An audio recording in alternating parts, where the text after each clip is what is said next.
Okay. All 17 jurors. Your Honor, I have a quick record of an objection I made yesterday. Oh, sorry. Okay, well, I just wanted to see if you wanted me to do that now or later. I made an objection, but it was at the bench, so it's not on the record. Oh, okay. If you want to make a record, we can do that now. Or if your client's not coming up. Yeah, or we can do it later. I just was. Yeah, it's up to you. I just don't even know we aren't on the record yet. Okay, yeah.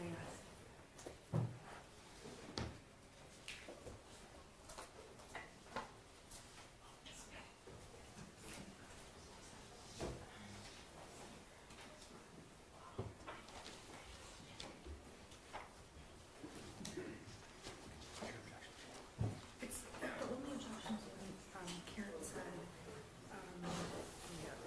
I can prove this. I objected to it. The court moved on from it, but I just need to put it on the record. And I don't care if we do that later. I just need to make sure we do it.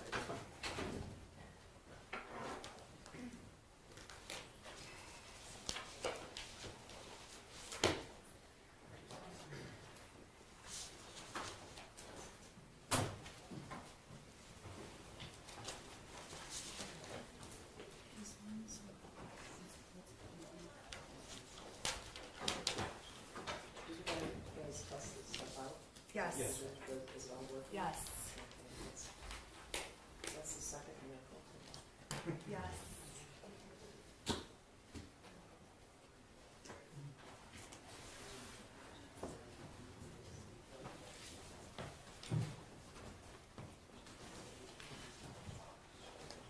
Okay, these are just rules of this volume.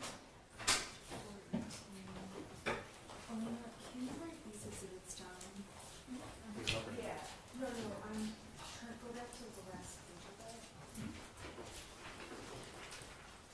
Yeah, list them there.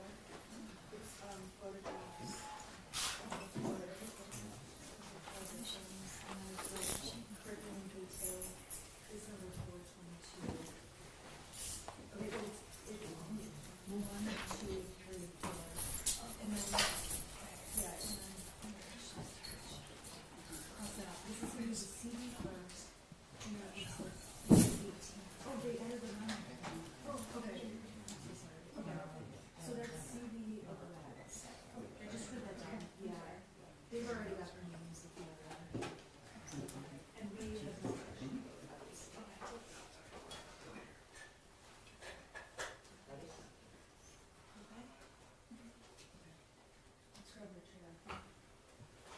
Your Honor, calling People v. Jennifer Crumbley, case number 222799990FH.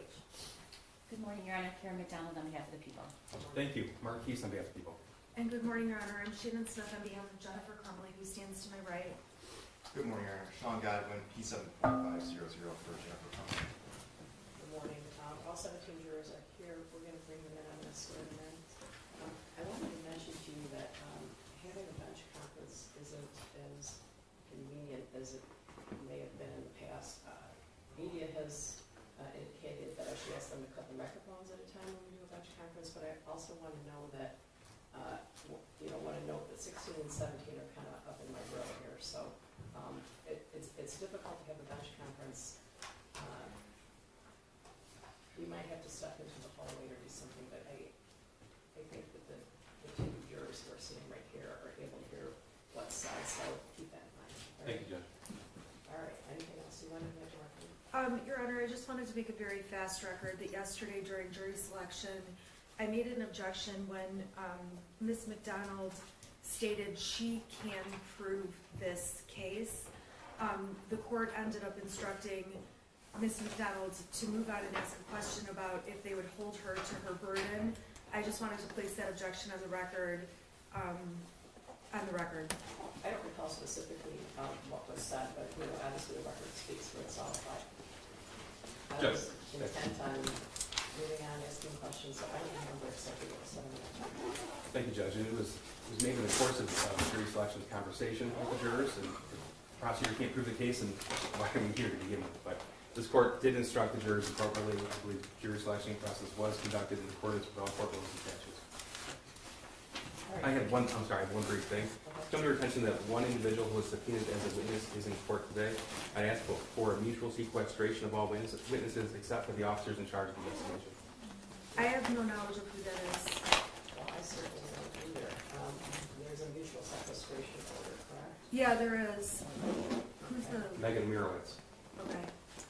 Okay. I don't even know who Megan Mirowitz is, but she's going to step out.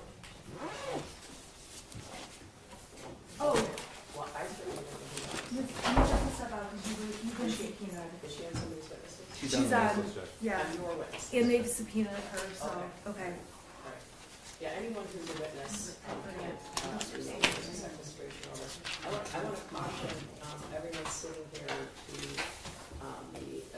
as quiet as possible, as respectful as possible, as unemotional as possible. I can see you all from up here, but I don't want anybody to be eating or drinking. Additionally, with the exception of the media, who is allowed to take pictures with their cell phone, I don't want anyone to have their cell phone out. But I expect poker faces from the audience, all right? All right. Judge, just so the court is aware, there are parents of the deceased in the courtroom. I understand. And going back to Mrs. Mirowitz, she's the defendant's friend. She's subpoenaed because of statements made. We didn't ask her to be here for jury selection. In fact, we told her she didn't have to come until called. So Okay. she was not invited by the prosecutor's office to sit through this. Okay. And All right. My statement was more of a general statement about people trying to, I don't want people wearing their heart on their sleeve. I know it's hard to do, but it impacts the jury. Yeah, I'm not in charge of witnesses. You guys are in charge of your witnesses, and there was a mutual sequestration order. So if this were to sit through part of the trial, they may easily not be permitted to testify. So, all right. yeah, absolutely. Okay. We agree. I didn't realize she was back there, so, Yeah, no, I understand, and you may not have ever seen or met some of your witnesses, so I understand that. Are you ready for the jury? Yes, Judge.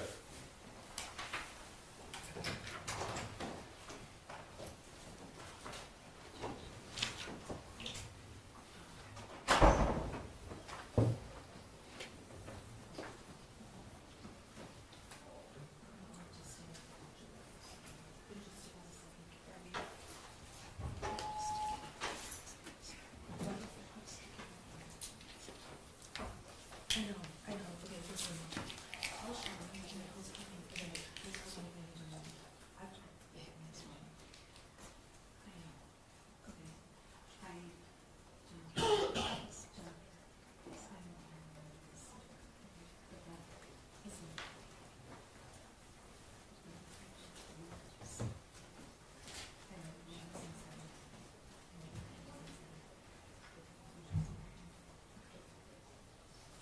And it's going to be the same emotion thing. You've got to watch it too, okay? You look great. You're going to be fine, okay? All rise for the jury.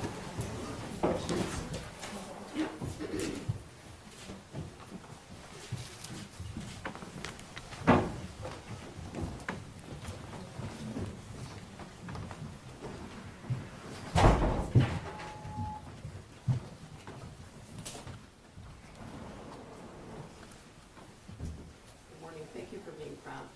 You may be seated.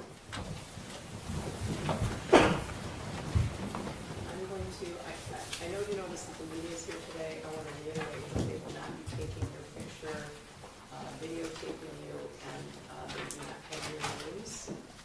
I also want to tell you that I'm going to be reading instructions to you, and you're going to get a written copy of the instructions, so don't try to write down what I'm going to say, all right? Members of the jury, you've been chosen to decide a criminal charge made by the state of Michigan against one of your fellow citizens. I'm going to ask you to swear to perform your duty to try the case justly and to reach a true verdict. If your religious beliefs do not permit you to take an oath, you may instead affirm to try the case justly and reach a true verdict. Could you stand and raise your right hand? Here is your oath.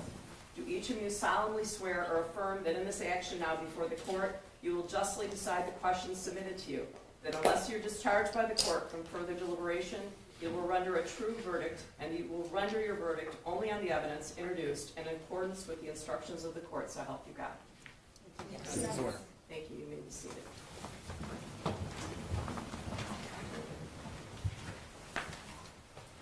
You'll be given a written copy of these instructions that I'm going to read to you, and you'll be able to refer to them at the end of the trial. Since no one can predict the course of a trial, these instructions may change at the end of the trial. At the close of the trial, I'll provide you a copy of my final instructions for your use during your deliberation. I'm going to explain some of the legal principles you'll need to know, and the procedure will follow in this trial. The defendant is charged in counts 1 through 4 with involuntary manslaughter. The prosecutor has alleged 2 separate theories of defendant's guilt, which may be established under either or both of the 2 theories. The first theory of involuntary manslaughter is doing a grossly negligent act causing death. To prove this charge under the first theory, the prosecutor must prove each of the following elements beyond a reasonable doubt. First, in count 1, that the defendant caused the death of Madison Baldwin. In count 2, the defendant caused the death of Tate Meyer. In count 3, the defendant caused the death of Hannah St. Juliana. And in count 4, the defendant caused the death of Justin Schilling. That is, that Madison Baldwin, Tate Meyer, Hannah St. Juliana, and Justin Schilling died as a result of storing a firearm and its ammunition so as to allow access to the firearm and ammunition by her minor child. There may be more than one cause of death. It's not enough that the Defendant's Act made it possible for the death to occur. In order to find that the deaths of Madison Baldwin, Tate Meyer, Hannah St. Juliana, and Justin Schilling were caused by the defendant, you must find beyond a reasonable doubt that the deaths were the natural or necessary result of the defendant's act. Second, in doing the act that caused Madison Baldwin, Tate Meyer, Hannah St. Juliana, and Justin Schilling's death, the defendant acted in a grossly negligent manner. Gross negligence means more than carelessness. It means willfully disregarding the results to others that might follow from an act or failure to act. In order to find that the defendant was grossly negligent, you must find each of the following 3 things beyond a reasonable doubt. First, that the defendant knew of the danger to another. That is, she knew there was a situation that required her to take ordinary care to avoid injuring another. Second, that the defendant could have avoided injuring another by using ordinary care. Third, that the defendant failed to use ordinary care to prevent injuring another when, to a reasonable person, it must have been apparent that the result was likely to be serious injury. As previously noted, the prosecutor has alleged 2 separate theories of defendant's guilt. The second theory is gross negligence in failing to perform a legal duty. In the second theory, the prosecutor must prove each of the following elements beyond a reasonable doubt. First, that the defendant had a legal duty to Madison Baldwin, Tate Meyer, Hannah St. Juliana, and Justin Schilling. The legal duty charged here is one imposed by law. In Michigan, a parent has a legal duty to exercise reasonable care to prevent their minor child from intentionally harming others or prevent the minor child from so conducting themselves in a way that creates an unreasonable risk of harm to others if the parent knows that they have the ability to control their minor child and knows of the necessity and opportunity for exercising such control. Second, that the defendant knew of the facts that gave rise to the duty. Third, that the defendant willfully neglected or refused to perform that duty, and her failure to perform it was grossly negligent to human life. Fourth, that the death of Madison Baldwin as to count 1, Tate Meyer as to count 2, Hannah St. Juliana as to count 3, and Justin Schilling as to count 4 were directly caused by defendant's failure to perform this duty.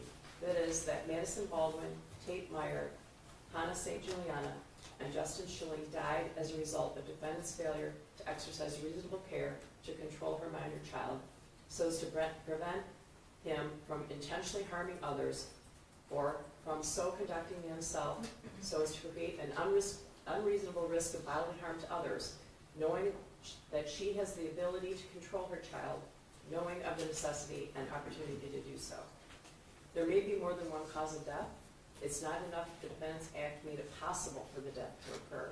In order to find that the deaths of Madison Baldwin, Tate Meyer, Hannah St. Juliana, and Justin Schilling were caused by the defendant, you must find beyond a reasonable doubt that the deaths were the natural or necessary result of the Defendants Act. With respect to the alternative theories, it's not necessary that you all agree on which theory has been proven, as long as you all agree that the prosecutor has proved at least one of those theories beyond a reasonable doubt.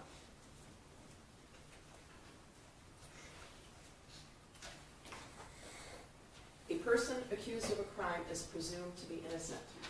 This means that you must start with the presumption that the defendant is innocent. This presumption continues throughout the trial and entitles the defendant to a verdict of not guilty unless you are satisfied beyond a reasonable doubt that she is guilty. Every crime is made up of parts called elements. The prosecutor must prove each element of the crime beyond a reasonable doubt. The defendant is not required to prove her innocence or to do anything. If you find that the prosecutor has not proven every element beyond a reasonable doubt, then you must find the defendant not guilty. A reasonable doubt is a fair, honest doubt growing out of the evidence or lack of evidence.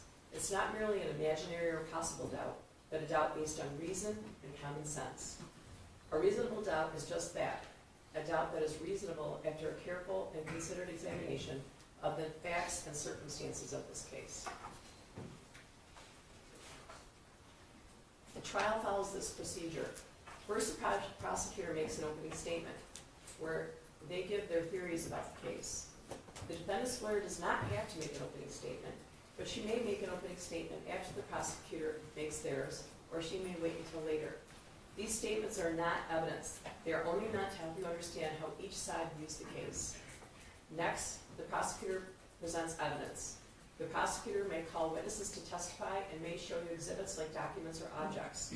The defendant's lawyer has the right to cross-examine the prosecutor's witnesses.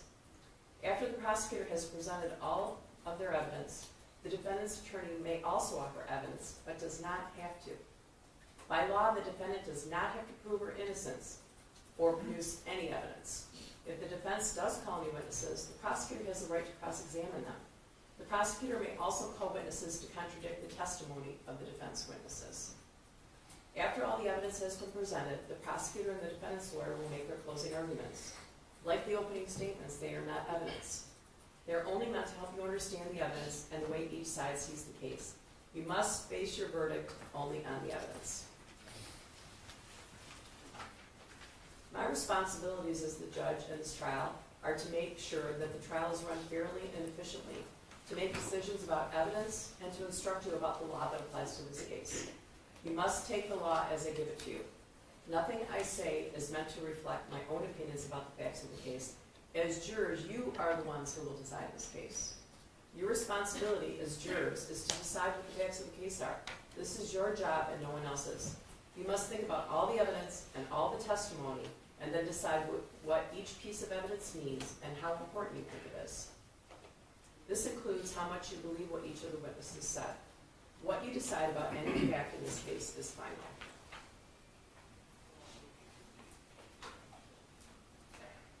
Part of your job in deciding what the facts of this case are is to decide which witnesses you believe and how important you think their testimony is. You do not have to accept or reject everything a witness says. You are free to believe all, none, or part of any person's testimony. In deciding which testimony you believe, you should rely on your own common sense and everyday experience. However, in deciding whether you believe a person's testimony, you must set aside any bias or prejudice you may have based on the witness's disability, race, national origin or ethnicity, gender identity or sexual orientation, or religion, age, or socioeconomic status. There's no fixed set of rules for judging whether you believe a witness, but it may help you think about these questions. Well, was the witness able to see or hear clearly? How long was the witness watching or listening? Was anything else going on that might have distracted the witness? Does the witness seem to have a good memory? How does the witness look and act while testifying? Does the witness seem to be making an honest effort to tell the truth? Or does the witness seem to evade the questions or argue with the lawyers? Does the witness's age or maturity affect how you judge his or her testimony? Does the witness have any bias or prejudice or any personal interest in how this case is decided? Have there been any promises, threats, suggestions, or other influences that affect how the witness testifies? In general, does the witness have any special reason to tell the truth or any special reason to lie? All in all, how reasonable does the witness's testimony seem when you think about all of the other evidence in the case? When it's time for you to decide the case, you're only allowed to consider the evidence that was admitted in the case. Evidence includes only the sworn testimony of witnesses, the exhibits admitted into evidence, and anything else I tell you to consider as evidence.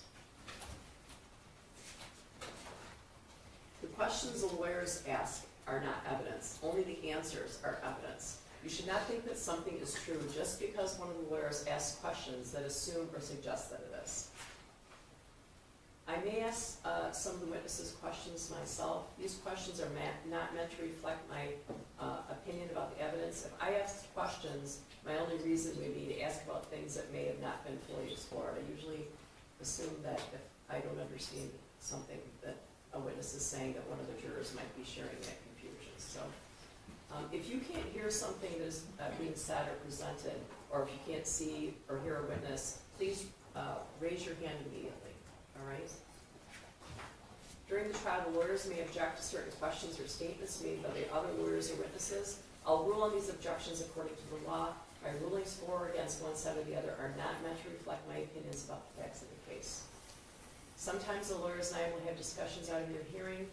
Also, while you're in the jury room, I might have to take care of other matters that have nothing to do with this case. Do not pay attention to those interruptions. You must not discuss the case with anyone, including your family or friends. You must not even discuss it with the other jurors until the time comes for you to decide the case.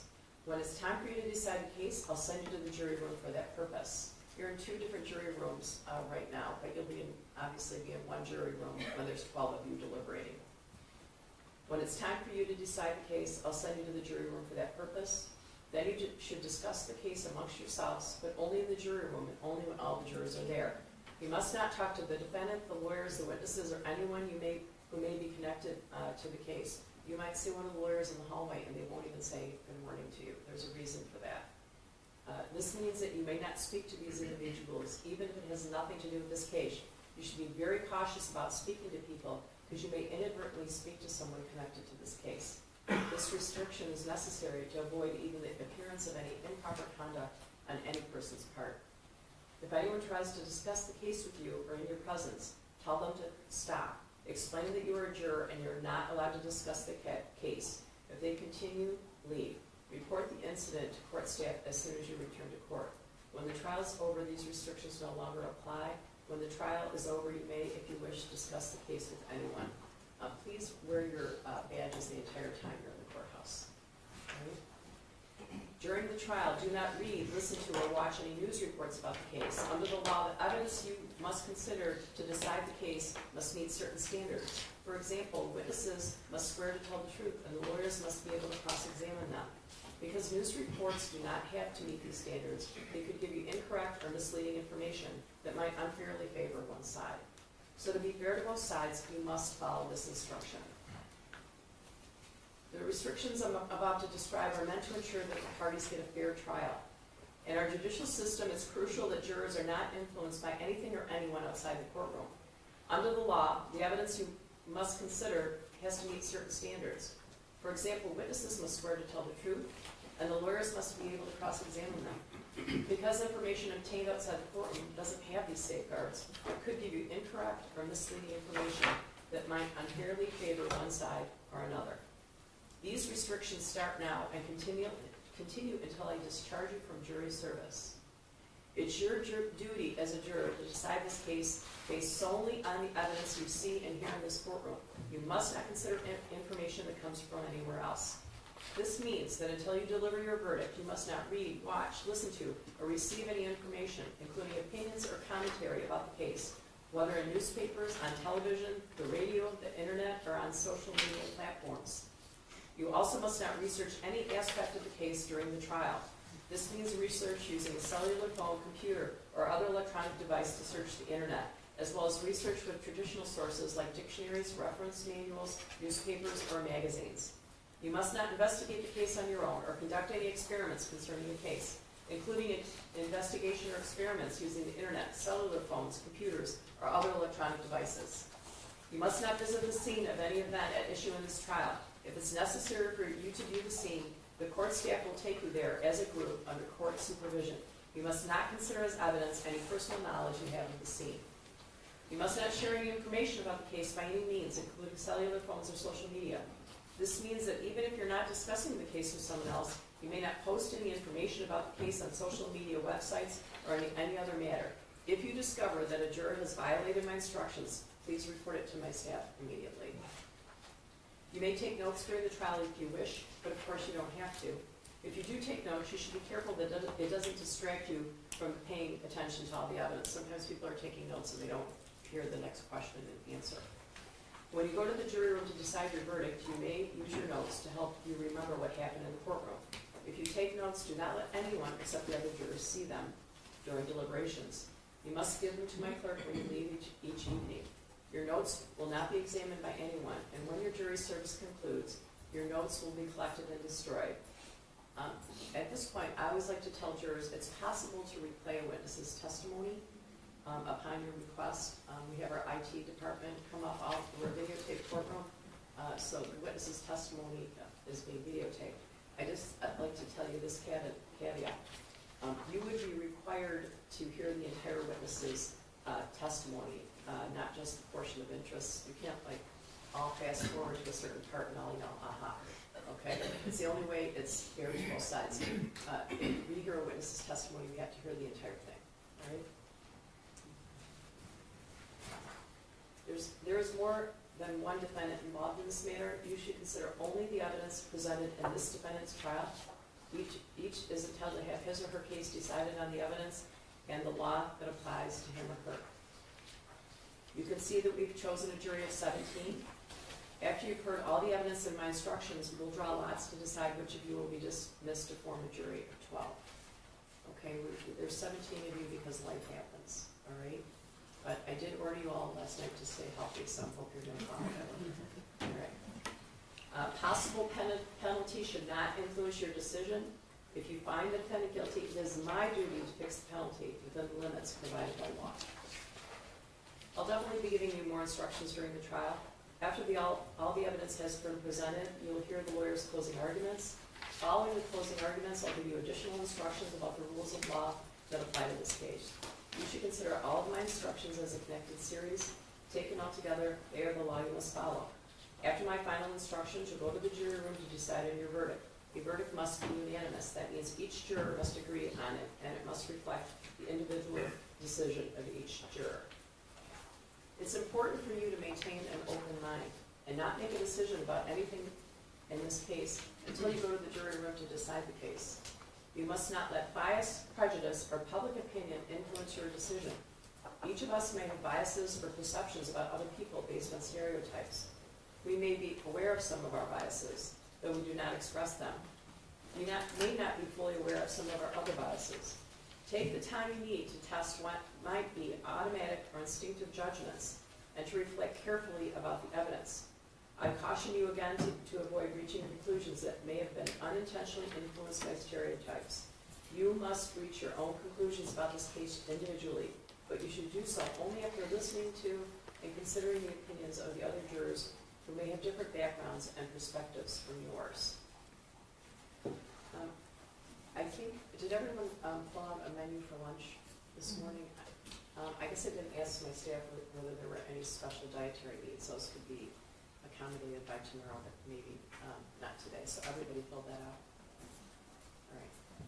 Okay, so now we're going to hear openings. And as I said earlier, openings are not evidence. They're how each side sees the case.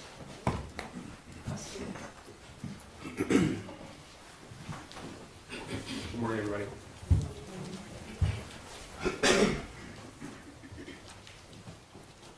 I want to introduce you to Hannah St. Juliana, Madison Baldwin, Tate Muir, and Justin Schilling. They died on November the 30th of 2021. They weren't in a car crash. They weren't sick. They were murdered in an act of terror committed by Jennifer Crumbley's 15-year-old son. Jennifer Crumbley didn't pull the trigger that day, but she is responsible for those deaths. These kids were gunned down inside Oxford High School with this gun. It's a 6-hour 9mm handgun purchased 4 days before the shooting by James Crumbley, Jennifer's husband and father of the school shooter. This was a purchase celebrated by Jennifer on Instagram. These are her words. This is her post. Mom and son Dave testing out his new Christmas present. My first time shooting a 9mm. I hit the bullseye. The evidence will prove that by the time this gun was bought, the school shooter was in a downward spiral that had begun months before. The evidence will also show you that Jennifer Crumbley was aware of that. Despite her knowledge of his deteriorating mental crisis, despite her knowledge of his growing social isolation, despite the fact that it is illegal for a 15-year-old to walk into a gun store and walk out with a handgun by himself, this gun was gifted. You will also learn that despite all of that background, this firearm was not secured in a way to prevent her son from gaining access to it. The evidence will also prove to you that even with all of that, on November the 30th, Jennifer Crumbley was still given the opportunity to prevent these murders from ever happening. Instead, she chose to do nothing. This drawing, this math worksheet, was sent to her November the 30th, 2021 at 9:30 in the morning. That's more than 3 hours before the first shot was fired. These writings, that drawing, created by her son. She was sent this by her son's school counselor when he requested an immediate meeting with her at the school that day. He requested that meeting because this drawing, those words, suggest both weapon and injury, even to someone with only limited knowledge of the shooter. Apparently, that raised an alarm with Jennifer Crumbley because she did go to the meeting with her husband, but before she did, she privately communicated her own concern with her husband. This will be admitted in evidence throughout the trial. This is a portion of a Facebook messenger thread from Jennifer to James Crumbley. Jennifer, words in blue. Emergency, November 30th, 2021, 9:35 a.m. Then she sent the picture to James. His response, my God, WTF. And then he wrote back about the vet. He was at their barn, worried about their horse. Jennifer's response, he said he was distraught about last night. And then, I'm very concerned, headed to his school. That's at 10:12 a.m. Yet despite their private concern, the evidence presented in this trial will show to you that that meeting at the school was nothing like that school counselor or the dean of students who sat in on the meeting had ever experienced before. Those two individuals, even with their limited knowledge of that drawing, had expected the defendant or her husband to take their son home and set an appointment with a mental health professional. But they didn't. You see, you will learn that these kind of meetings, when they occur with parents, can last an hour or longer. This one was abruptly ended by Jennifer Crumbley after just over 11 minutes. And then she left. You see, this drawing alarmed everyone who saw it, including those who only knew the Crumbleys in limited settings, or even to those who had never met their son before. The two people in the world with all of the information, all of the background, to put this drawing into context were James and Jennifer Crumbley. And you will learn that in that meeting, they didn't share any of it. They didn't say anything about the fact that that firearm was identical to the 6-hour 9mm. Identical. They didn't mention how that gun was stored. They didn't mention anything about his increased mental distress. You'll learn that after the meeting when they left, they didn't embrace him. You'll learn that their home is just down the road from the Oxford High School. They didn't stop by the house to look for the gun. You'll learn never once did they ask their son, where's the gun? They did nothing. They didn't do any number of tragically small and easy things that would have prevented all of this from happening. One theme will present itself during this trial is just how senseless November 30th was. And that's because of all of the easy, ordinary things for someone to do that nobody did. What I just outlined to you is a snapshot of the evidence that will be presented in this case. You will hear the facts and the evidence from the witnesses. You will hear from between 20 and 25 of those witnesses. You're going to see over 400 exhibits. You're going to hear from witnesses who were in law enforcement. You're going to hear from individuals who work for Oxford High School. You'll hear from people who do Jennifer Crumbley in social situations, and those who work with Jennifer Crumbley. You're going to hear from victims in this case as well, those who are inside the school November the 30th. You're going to learn a little bit about the scope of the investigation. You'll learn that during this trial, the defendant's cell phone, her husband's cell phone, and their son's cell phone were seized. They were all forensically analyzed. Through all of that data received, in addition to data obtained through cell phone towers, social media search warrants,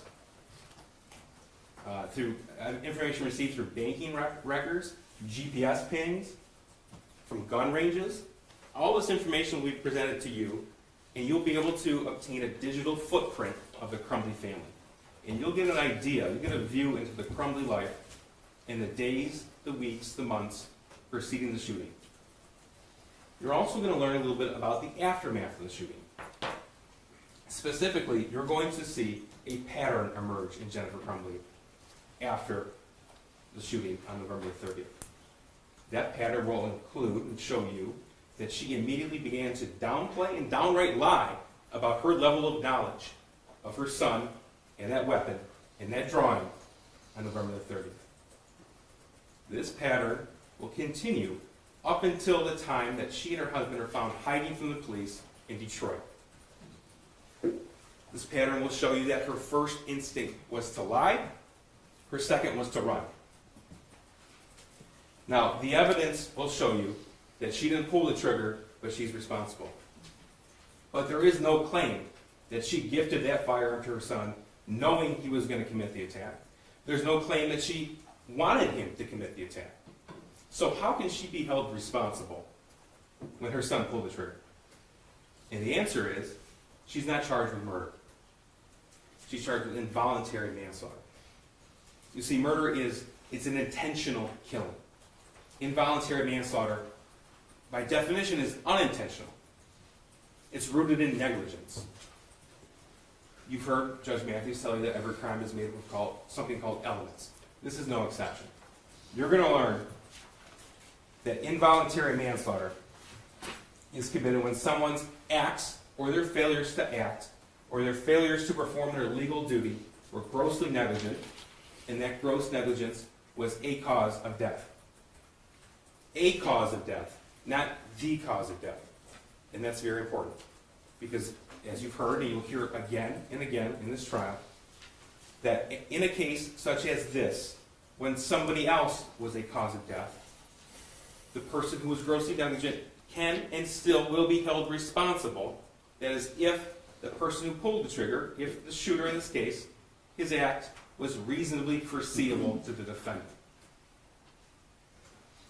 To the defendant, specific to her, not to everybody else in the world, not to a stranger, not to a teacher, but to his mother, one of the two people in the world who raised him, who lived with him for 15 years, one of the two people in the world who had all the information necessary to put that drawing into context. So what's gross negligence? You will learn that it is a willful disregard of danger. Gross negligence is when you could use ordinary care, just ordinary care, to avoid a known danger, and you don't, even though it is apparent that serious injury could occur. And that's what this case is about. It's about Jennifer Crumbley's willful disregard of the danger that she knew of. That's why we're here. We're not here to talk about good parenting or bad parenting. It's not illegal to be a bad parent. We're not here to put restrictions on gun owners. That's not our job. That's not your job. That's for lawmakers. We're not here to talk about who else might be culpable or who else you think shares some blame. You will learn about the meeting on November the 30th. You may not like the fact that neither the school counselor nor the dean of students searched the school shooter's backpack. That's okay. That's okay. Because that does not mitigate Jennifer Crumbley's culpability. You're going to learn a whole lot about James Crumbley and their son. But James, he's not on trial today. He has another trial in front of another jury. Their son, his case is over. He's already been charged and convicted and sentenced for terrorism causing death and first-degree murder. Today is Jennifer's turn to stand trial. And you will evaluate the evidence as it pertains to her and her own life. We're here because when Jennifer looked at this drawing, she didn't look at it the way a stranger would. When she looked at this drawing, she looked at it knowing the context and the origin. And when someone with that kind of information looks at this, the unimaginable becomes predictable. It becomes reasonably foreseeable. That's why, even though she didn't pull the trigger on November the 30th, she's responsible for those deaths. I ask that during this trial you listen to the testimony, you review the evidence, and you follow the law. If you do that, you will undoubtedly reach a fair and just verdict. If you do that, you will find this defendant guilty as charged. Thank you. Ms. Smith, would you like to make a motion? I would, thank you.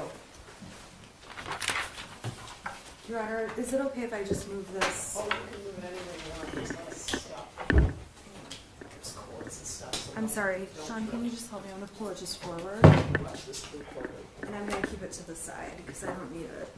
Okay. I just have a few notes. Sure. Good.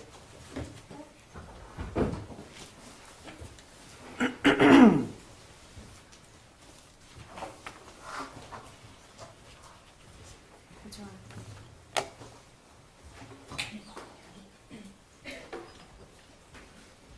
Sorry, Judge, just trying to get this.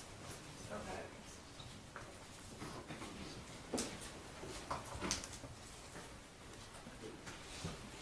Yeah. Go ahead. Thank you.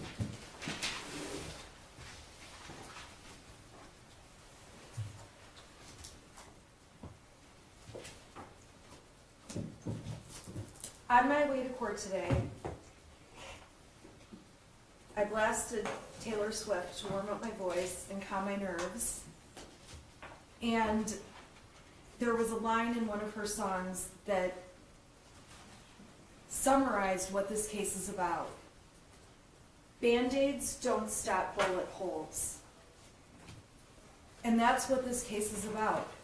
It's about the prosecution attempting to put a Band-Aid on problems that can't be fixed with a Band-Aid.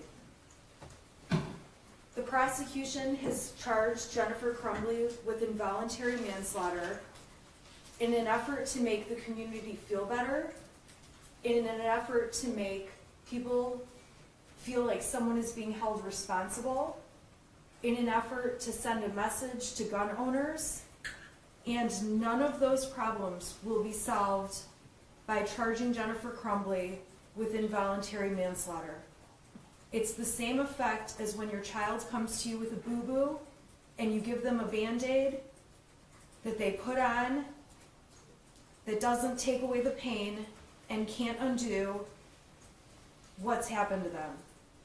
And in this case, a Band-Aid will never bring back the lives that were lost by Hannah, Justin, Tate, and Madison Baldwin. And the evidence in this case is absolutely horrific. Much of the evidence is going to make you sick and disgusted and scare you, traumatize you, and quite frankly, there's no reason the evidence needs to be shown. Mrs. Crumbley, myself, everyone in this courtroom agrees that on November 30th, 2021, the worst possible thing happened when Ethan Crumbley used a gun and terrorized the Oxford High School. So as you are watching the evidence, I ask you to keep in mind that much of what the prosecution is going to show you is going to alarm you and disgust you and be horrifically sad and tragic. But that evidence is about about the shooter. And in this case, we have agreed to call Jennifer Crumbley's son the shooter because he is the shooter and he is the one, as you will see from the evidence, who was responsible for the tragedy that unfolded on November 30th of 2021. Prior to November 30th, Jennifer Crumbley was the mother to a 15-year-old son, and she did not have it on her radar in any way that there was any mental disturbance, that her son would ever take a gun into a school, that her son would ever shoot people. The evidence at trial is going to show you that Jennifer Crumbley did the best she could as a mother to a child who grew up into a teenager and had no way to know what was going to happen. Jennifer Crumbley raised a son that she took to soccer practice, basketball, bowling. She's the kind of mother who, when a mole on his back changed color, a 1 millimeter mole, she took him to urgent care. She's the kind of mother who's texting her husband, who is at home, working from home, "Where is Ethan? Where is Ethan? Where is Ethan?" at 3:14 in the afternoon, getting texts back saying, "Ethan gets home at 3:16, what's your problem?" And she keeps texting, "Where is he? Where is he?" You will see that if anything, Jennifer Crumbley was a hyper-vigilant mother who cared more about her son than anything in the world. Jennifer Crumbley is not a perfect parent, and we don't claim that she is. But what the evidence is going to show in this case is that the prosecution has very selectively pulled out slivers of evidence from a forest of trees to try to convince you that there was something wrong with Ethan and Jennifer Crumbley, as his mom, should have known. And at the end of the day, these slivers of evidence that are going to be presented to you will have no context and no explanation, and the defense will agree that on their face it looks bad. But like any of you who look back at text messages sent a year ago, they may look bad without context and explanation. And so we would ask that you reserve any judgment on these slivers of evidence until the defense presents evidence itself, and we will be presenting evidence in this case, to show the context and what was truly happening on these days that the prosecution is going to try to make you believe something more was happened. By way of example, the prosecution has one day where they claim Ethan needed help and Jennifer Crumbley was out with her horse. James Crumbley was with her at the barn. They had just gotten a new horse. Ethan is 15 years old at home, claiming there's a demon in the house, there's something going on, and the prosecution is going to try to use this one little point in time to convince you that Jennifer Crumbley was somehow neglecting her son. Much of the evidence in this trial is also going to center around James Crumbley, who is not on trial in this case. He has a separate trial, as Mr. Keese told you. You're going to hear evidence that James Crumbley and Ethan Crumbley liked guns. They had 3 guns. 2 guns that were purchased earlier in 2021, and a gun that was purchased at a Black Friday sale the day after Thanksgiving in 2021. You are going to hear evidence that James and Ethan went to the shooting range often, that James was responsible for storing the guns, and to be quite frank, Jennifer Crumbley didn't know anything about guns. Jennifer Crumbley, you will hear evidence, she went to the shooting range one time with James and the shooter, and she went a second time after the gun was bought. She was attempting to find a way to spend time with her son, who had just lost a dog, his friend had moved away from him. She's trying to find a way to connect to him, but on that day, when Jennifer Crumbley went to the shooting range, you will hear evidence that she didn't even know where the gun was or how to put it in the car. She had her husband prepare the gun to take it to the range. He had hid the gun in the bedroom of their home. The gun had a cable lock, a trigger lock in place. James Crumbley had the key to the trigger lock that kept the gun secure. James Crumbley used the trigger lock key, took the cable lock off, put the gun in the back of Miss Crumbley's car. Mrs. Crumbley simply drove to the gun range. You will see video of their experience at the gun range, and you will see that the shooter is the one showing Mrs. Crumbley how to use the gun at the range. And when they're done at the range, the gun was placed back in the back seat of the car, not back seat, but the back of an SUV. And Jennifer Crumbley drove home, and not being responsible for storing the gun and not even knowing where the gun specifically was placed, Jennifer Crumbley left the gun locked in the trunk, the back part of her SUV, and James Crumbley was responsible for getting the gun out, putting the trigger lock back on, storing the gun, and Mrs. Crumbley had nothing to do with that part of what happened. Over the next couple of days, this is right after Thanksgiving, the family is picking out their Christmas tree, talking about Christmas presents.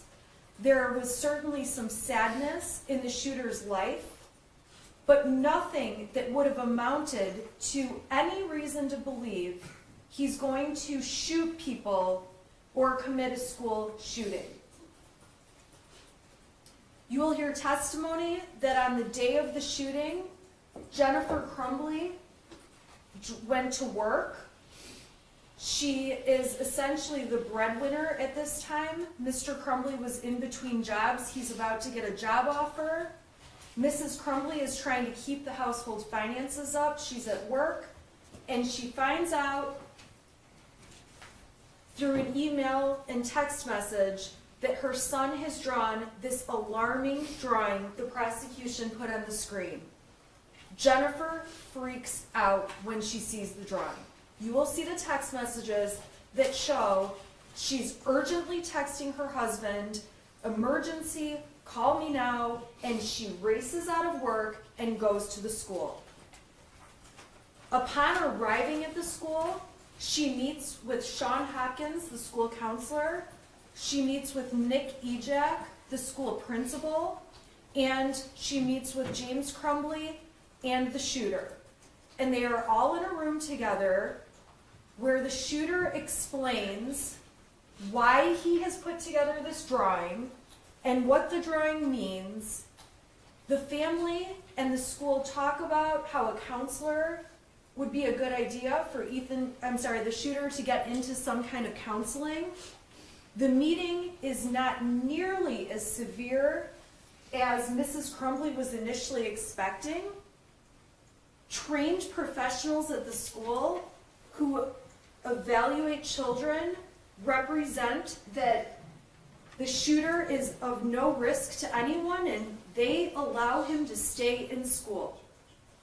The testimony will show this is not a situation where Jennifer Crumbley refused to leave or refused to take her child from the school. She was provided the option of take him home or leave him here. The shooter struggled when they had online school during COVID. It caused him great anxiety to miss school, and he wanted to stay that day. The school was fine with it. Mrs. Crumbley did leave the school and left the shooter at the school, not knowing he was going to become the shooter within the next few hours. Jennifer Crumbley, the evidence is going to show you, returns to work, and suddenly there is news that there's an open shooter at Oxford. Jennifer Crumbley, it's not even on her radar that her son would be the one with the gun doing anything. Her immediate concern is that her son may be hurt. As she is driving to the school as fast as she can, she has conversations with her husband and becomes aware that the gun at their house is missing. And in Jennifer Crumbley's mind, and you will hear evidence of this, she believes that perhaps her son has done something stupid, like taken the gun and shot it in the air or done something.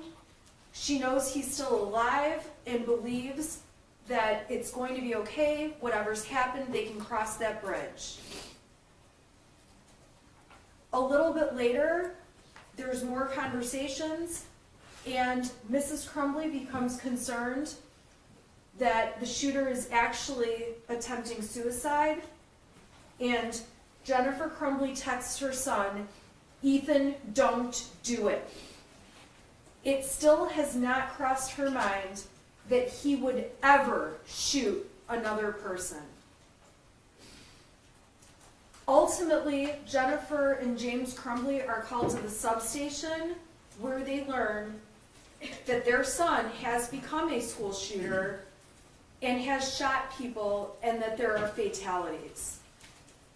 Jennifer Crumbley will tell you she still could not believe that was true and went into a complete state of shock and despair and stress and not knowing realizing her life and everyone's life was going to change. And her initial comments are about how could her son have ruined so many lives that day. Jennifer Crumbley sees her son at the substation, and for the first time when he looks at her, his eyes looked black. And it was a son she did not recognize. Jennifer Crumbley and James Crumbley go back to their house where law enforcement execute a search warrant. Law enforcement takes their cell phones, which the Crumbleys handed over.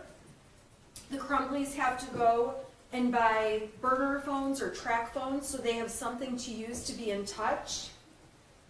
They begin to realize that there are death threats around their house. People are planning riots around their house, and they cannot be in their home. Jennifer Crumbley and James Crumbley drive to a hotel where they spend the night.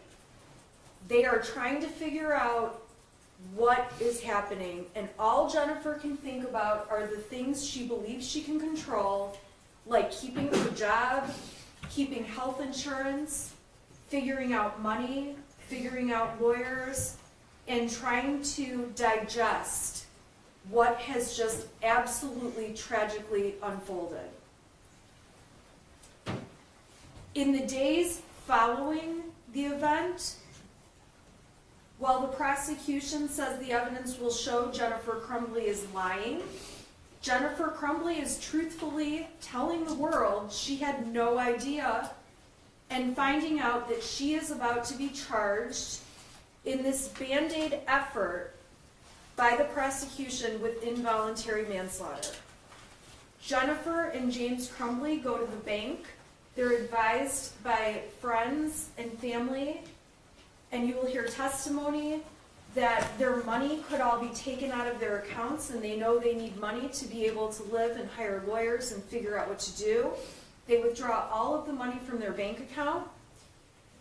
The burner phones they're using, they can't get access to any of their accounts because of this two-part authentication you now have to do.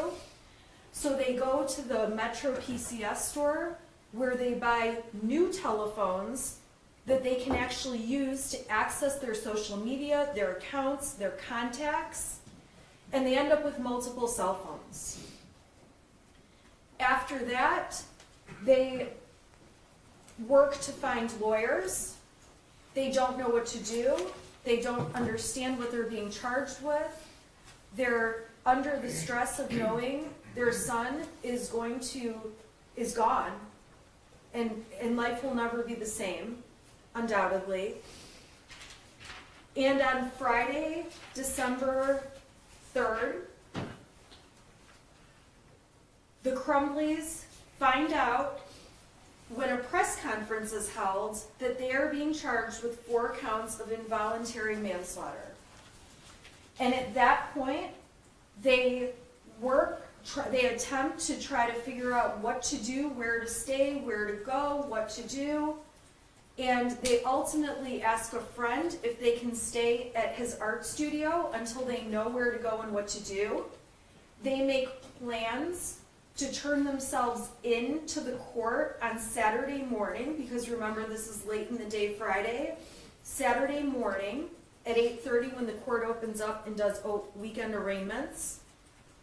And overnight, the prosecutor's office, the sheriff's department, the fugitive apprehension team, the U.S. Marshals have a statewide search claiming that James Crumbley and Jennifer Crumbley are on the lam, they are running, they are fleeing, they are trying to avoid charges, and it couldn't be any further from the truth. They are at their friend's art studio, they are waiting for instructions, and they are waiting to turn themselves in first thing Saturday morning when arraignments take place at the court. James and Jennifer Crumbley are sleeping on a mattress in the middle of the night. When police locate them, you will hear evidence. They're not really hiding. They're standing outside their car, their vehicle, smoking cigarettes. They're standing outside their car, talking on the telephone. They're communicating with various people they know. There's absolutely no evidence to suggest that they're fleeing. You will see body camera footage where when police come into the art studio to find them dead asleep on this mattress, they are cooperative, they are taken into custody, and they are arrested. The prosecution has grossly misconstrued facts in this case, and I ask that you wait to make any judgment until all of the evidence has been presented and you have seen every detail of it, including Jennifer Crumbley's testimony, and she is going to take the stand and tell you about her life with her son, about the day he became the shooter, and about the day he did something she could have never anticipated or fathomed or predicted. She will tell you that when she saw the materials in this case, she learned that her son had not been her son for months, that he had been manipulating her, that he had been hiding things from her, that he had been sending text messages, alarming text messages, to other people. You will hear that the school never advised Mrs. Crumbley of problematic issues that if she had heard about, she would have jumped right on top of it. Despite the fact, the evidence will show that Mrs. Crumbley is on power schools, managing missing assignments by her son and his grades. The school never told her about times the shooter was trying to sleep in class, about a test he had failed, about the shooter being called to the office. She was never informed.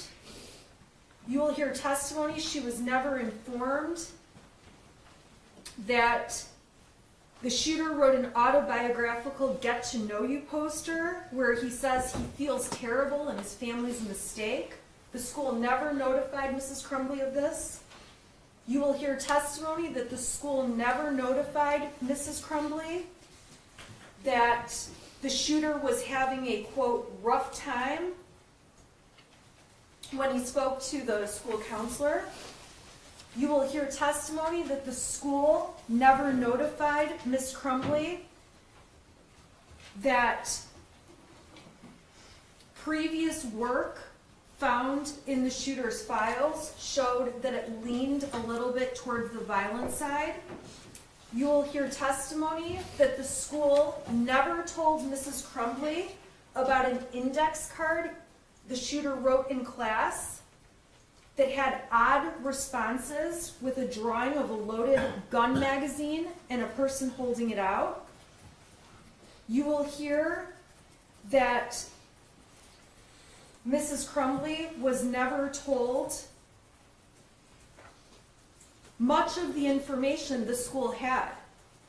And so when the prosecution is urging you not to assign fault to anyone else, at the end of the day, we ask that you pay attention to the evidence that Mrs. Crumbley knew. And quite frankly, when you evaluate that evidence and know what she knew and what she didn't know, and learn the context behind the slivers of evidence this prosecution's presenting, you will see that this was absolutely not foreseeable, this was absolutely not expected, and I am going to ask that you find Jennifer Crumbley not guilty of involuntary manslaughter. Thank you, Ms. Smith. Will you tell me who the first witness is? I'm going to ask the jury if they need a break. I knew I shouldn't have given them time. Okay, so you take like a 10-minute break and then we'll hear the first witness, okay? All right, for the jury.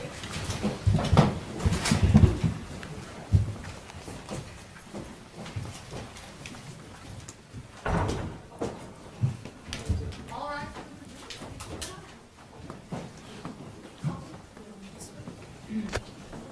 They go differently. I know, it's weird.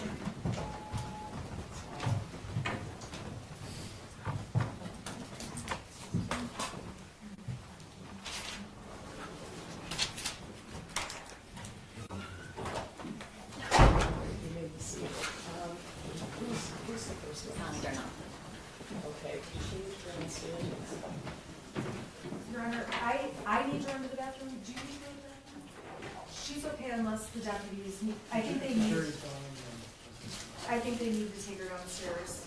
I don't think you have to take her downstairs at every break, do you? I don't know. It just gives her a chance to also use the bathroom, so Oh, no, we I don't have want- to interrupt as many times. Oh, yeah, I want her to be comfortable, so whatever she needs. She does not need to use the restroom. Okay, it's up to you. We'll just take her downstairs and just get some. You have a taser and gun, so I'm not going to. It's a lot of fun.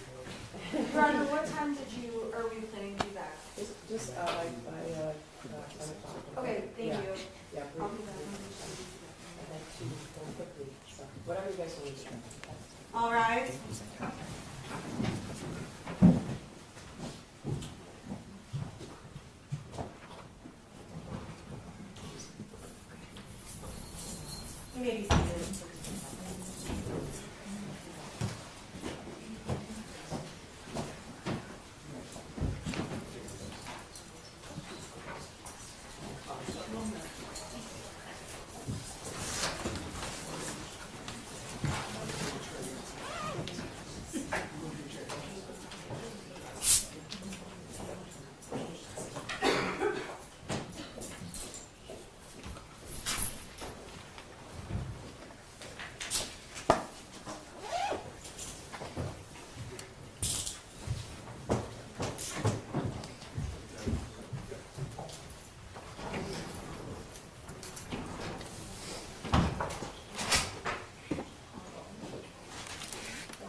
Captain, can you let them in around the backside, please?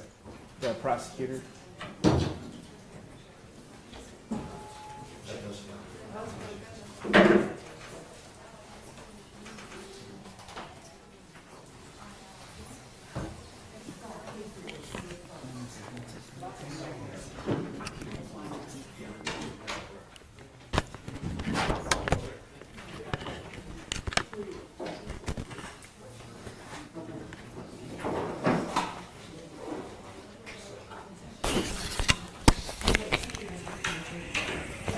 Battery seems to be good.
for evaluation. Right.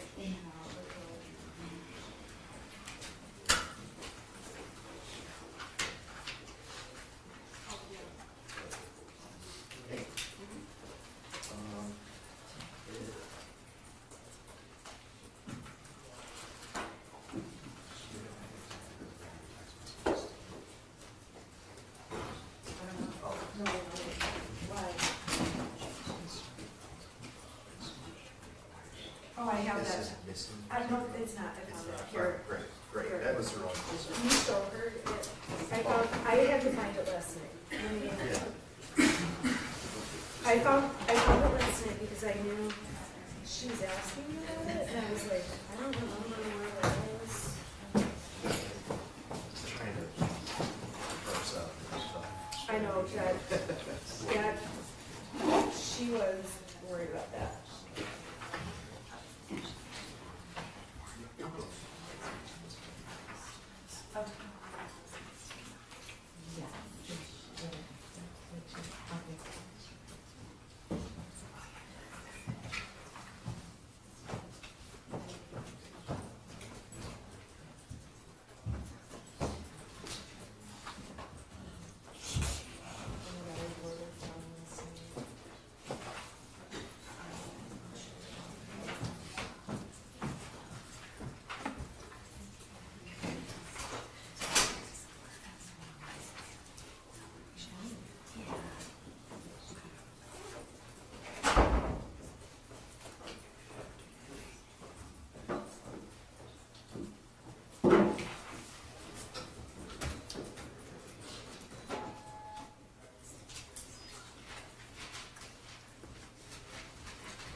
I don't know what's wrong with me, I can't find this, but I had it last night. Well, that came up for me. This is like academic info that she. Yeah.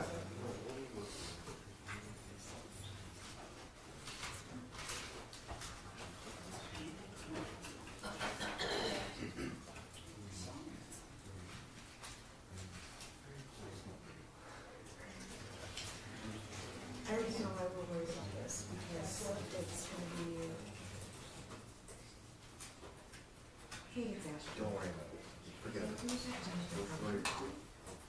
it. oh, here, this is it. Can you show her exhibit 26? That's what it is. I like wrote it down last night because I was like, I knew she wanted to see it.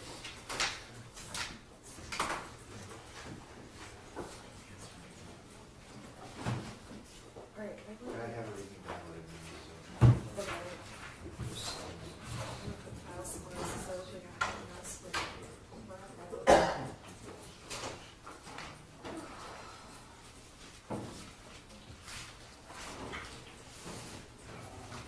So your kids hooked up or? Okay. So. So I don't know Did he- what happened. No, they left up an exhibit, so I switched it over.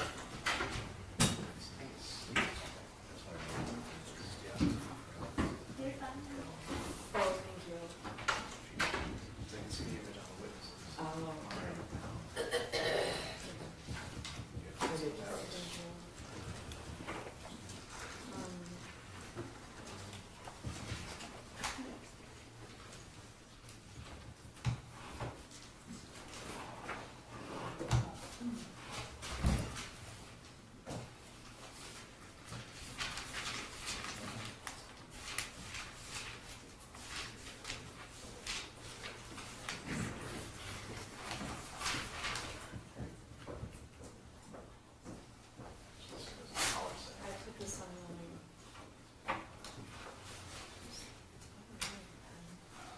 a pen?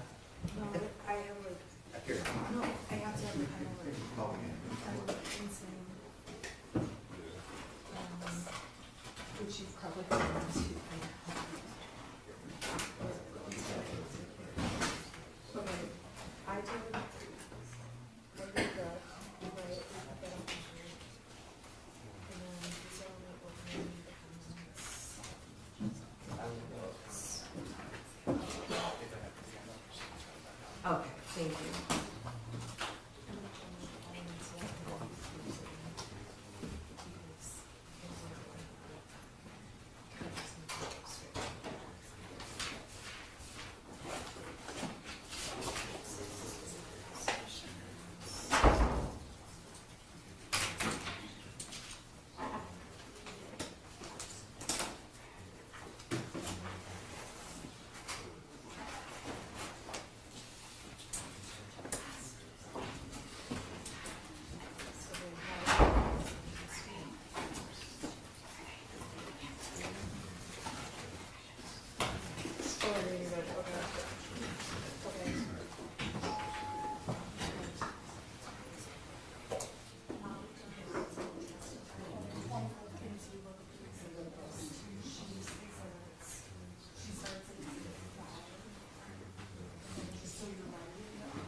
Yeah, I just need to make sure no one's in there this time.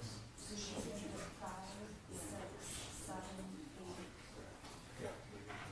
Those are just those. And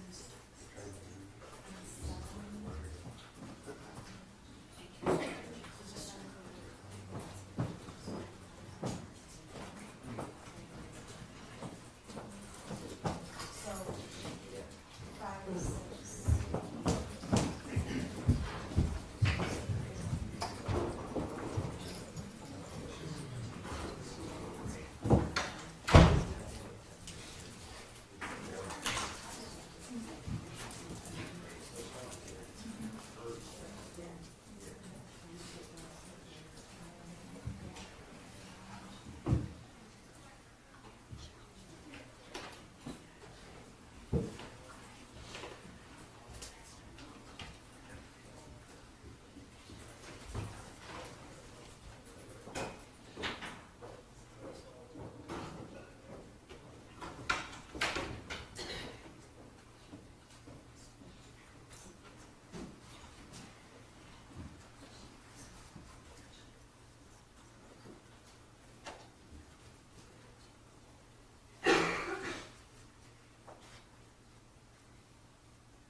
session.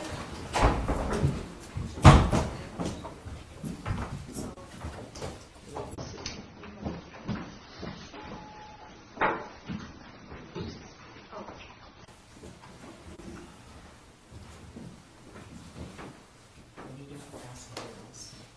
They always go away, I have no idea. Do you want me to go? I'll go The grab it. W's, Okay. They keep running away, I'm not gonna bite them, I promise. you're probably scared of them. Maybe. They're coming down the Oh, hall. thanks. I hope it's okay with you that we just like stay. You're good. Okay. Yeah, yeah. I don't want to take long breaks, but I don't want to, make them sit there for hours on end if they're uncomfortable, so. We don't have a room, so we're like happy here. We offered to find you one. Yeah, we're happy here. Okay. We're happy. We're good. You did offer, thank you. Are you ready? Yeah, okay.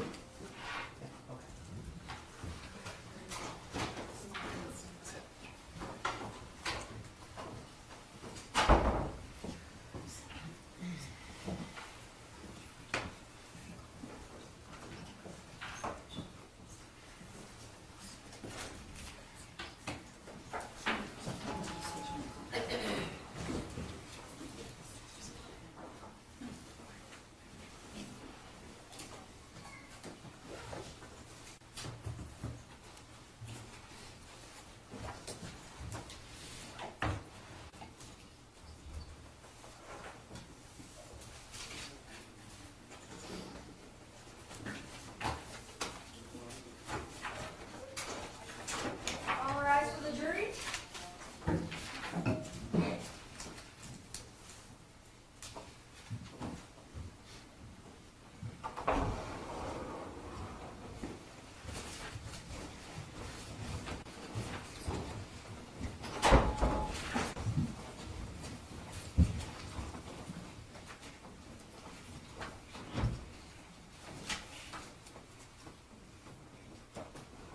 It's probably late to tell you this, but there's a little step there. I found that out the hard way in the dark the first time I came here, so be careful. All right, maybe see you.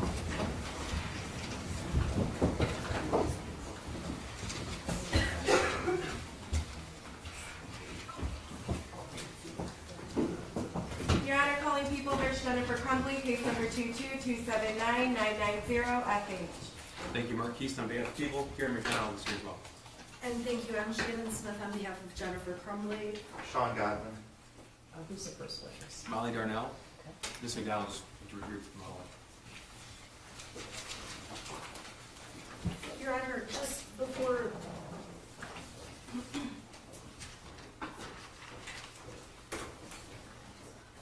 I'll just hold on.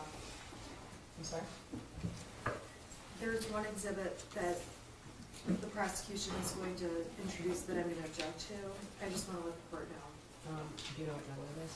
I do. It is number 7. Are you stipulating to the admission of the other ones or not? Yes. I know we were going to talk about this. Yes. at some point. Yes, I believe that Ms. Darnell's exhibits 5, 6, and 8, and we have no objection to those.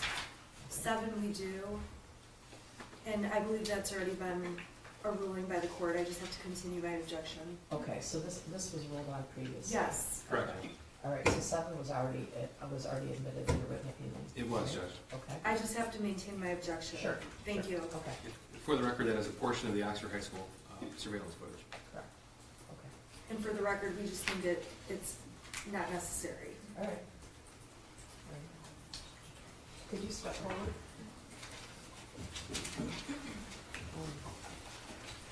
So could you raise, it's a little cozy in here, I apologize. Could you raise your right hand? Do you swear or affirm the testimony you're about to give is the truth, so help you God? Yes.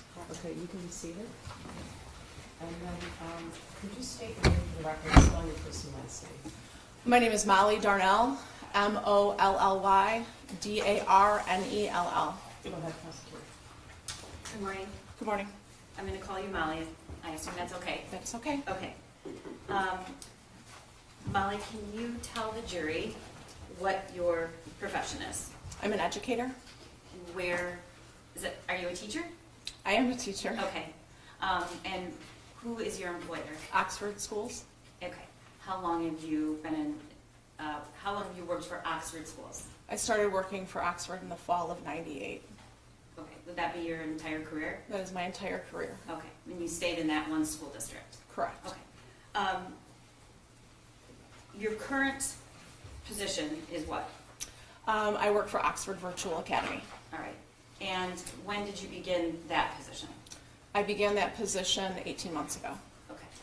I'm going to take you back to November 30th of 2021. Can you tell the jury what your position was at that time? At that time in Oxford, I was under teacher contract, but I was the ELA coach and the International Baccalaureate Coordinator. So I worked specifically with curriculum and teachers, like instructional moves in the classroom. Okay. So ELA, what's ELA? I'm sorry, thank you. It's English Language Arts. All right. Thanks, Judge. So how much contact did you have with students compared to teachers at that point? I would say minimal in comparison to teachers. All right. And you did, though, spend some time in the classroom in your career? Absolutely, yes. I spent the majority of my career in the classroom. Okay. So on that day, what was your typical day like around that time in that position? So in that position, I would work with building kind of professional development opportunities, or I was working with teachers individually. On that day in particular, I was working with the media specialist and my other coaching colleagues, my other instructional coaching colleagues, on building professional development for the next day. All right. Did you have a classroom? I had an office that I shared with two other individuals, and it was like half a classroom, but it was in the educational hallway. So it was a classroom made into two offices? Mhm. Okay. Can you tell the jury when classes began that morning? What was the schedule of the day? Began and end, if you remember. So you're referring to like the start day of the school Yes. day? The school day started around 7:30 and ended around 3 o'clock. And I know Oxford had a different, they didn't have exactly the same schedule Yeah. every day. Yeah, we but- had a rotating 7, so we met 6 days a week. We met 6 classes a day. But we had 7 classes, so the students only were there in every single class for 4 hours All right. a week. Can you tell the jury what passing time is? Passing time was about, Oxford's one of the larger high schools in the state. It's the largest single-floor high school in the state, I think, at the time. Do And you so know how many students? I off the top of my head, I don't. Okay. And so there were about 8 minutes between passing times, or between passing. All right.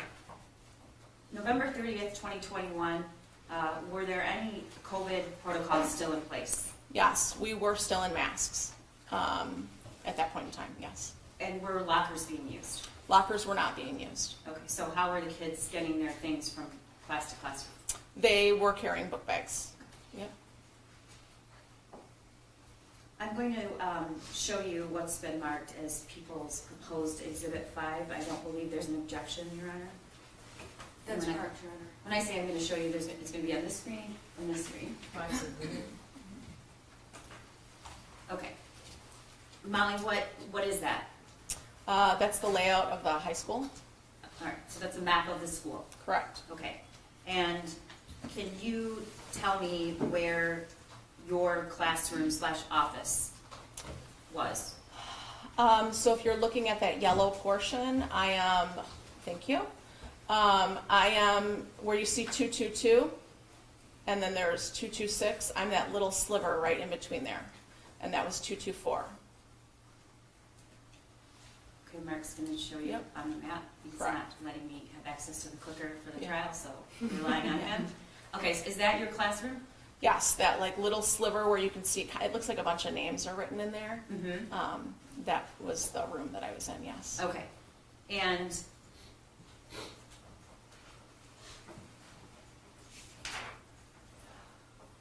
I'm going to take you to around the time of about 12:50. Okay. What were you doing during that time? So on that day, The year prior, I was in the classroom, and I had a student who popped by around that time just to check in and wanted to chat. I had a chat with her. There was, I believe it was the beginning of passing that she stopped by. We had a quick little chat. Was that conversation in your It was in the office or in the office. hallway? Yep, it was in the office. Was the door open or closed? The door was open. Okay. We had a little chat. She left. I was alone in the office. And passing was still happening, so I moved to my my desk space just to check some emails, check on a couple of things. Okay. So your desk was in the back of the classroom, Yeah, it was towards the back side, yes, facing the door? facing the door. Okay. Correct. And did you have a practice of what you did during passing time? So sometimes I would go out in the hall and check, like just to check and see what was going on, or I might chat with a teacher or two. I didn't on that day because it was towards the end of passing time, and so I knew things would be wrapping up and teachers would be heading back to their classes. Okay. So at some point, did you see or hear anything unusual? Yeah, so all of a sudden I could hear a commotion in the hallway, and I looked up from my laptop, and I see a bunch of kids running through the hallway. It was a pack of kids, and they were moving pretty quickly, and there was a commotion around it. I couldn't tell if it was like excited, that it was like higher pitched though, and it was almost like some of the kids' hands were extended, like they were trying to move really quickly. Okay, for the record, you have your hands, both your hands up, Yep. shoulder distance. Okay, and that seemed unusual to you? It did. Okay, did it seem unusual because it was at the end of passing time, or just because of the movement and the sound? It was the movement, it was the sound, it was the large bulk of kids that were moving. What did you do?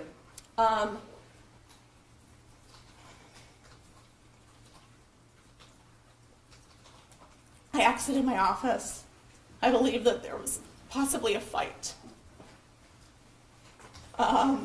So I run out of my office.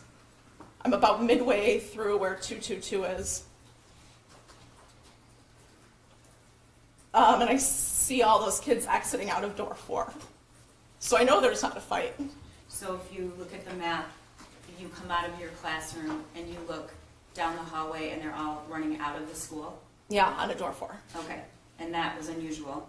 Mm-hmm. Is that correct? Yes, I had never seen that before. All right. And then what happened? I paused for a second because I'm thinking like, well, what's going on, right? I don't know what's happening. I head back into my office space. The hallway is completely clear. And I walk into my office and I'm like, all right, what could possibly be happening in this moment?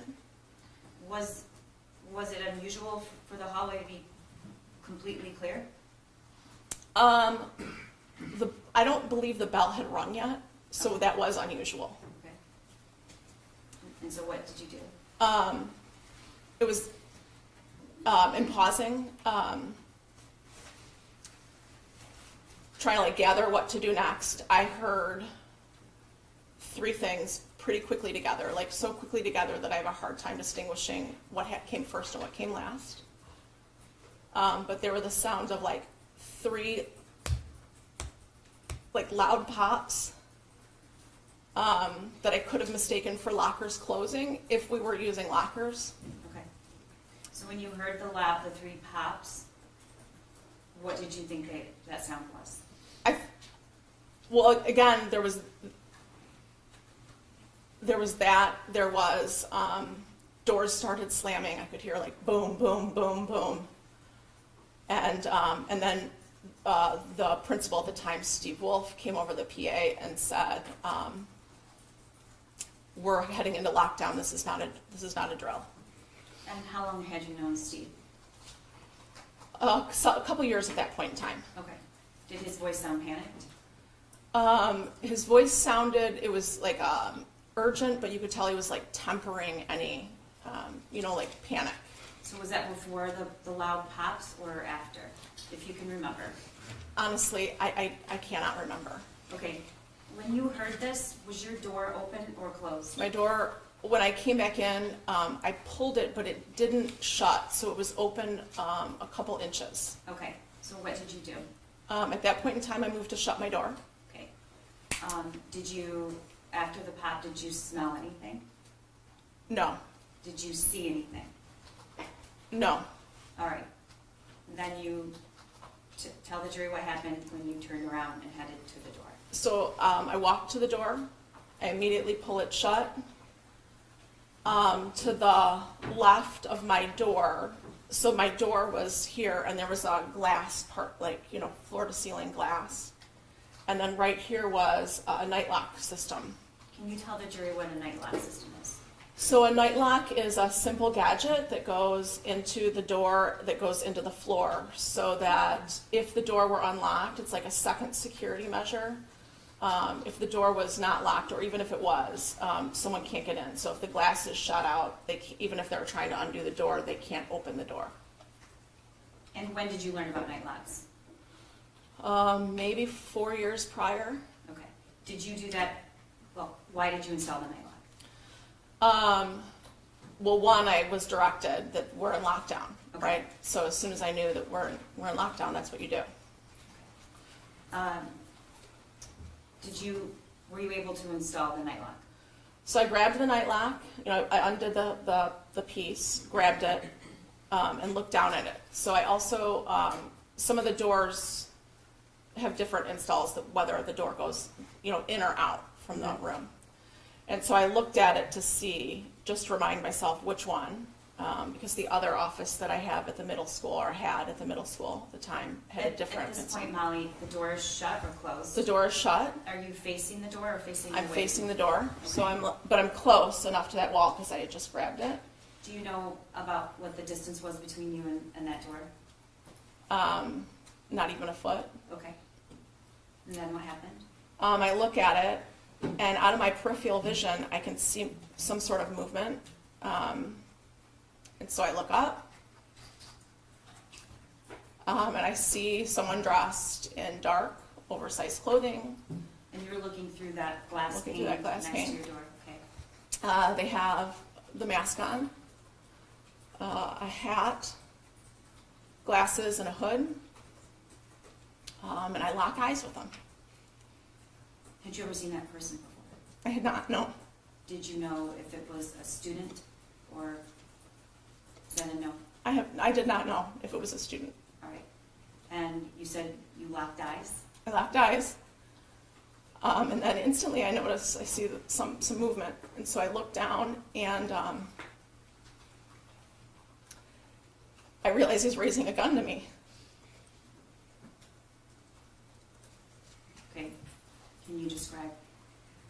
Yeah, the gun was black, and I remember thinking, as he's raising the gun to me, that there was no orange tip. I had heard prior that BB guns have an orange tip. When you say he was raising the gun, can you explain what that looked like?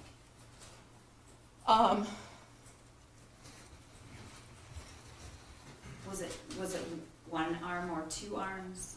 Well, I just saw the one starting to move up. I saw the gun, and I moved. Which way did you move? I moved away from the glass partition, away from the door, toward back into the room. Okay. You just described you saw something in your peripheral vision. You looked up.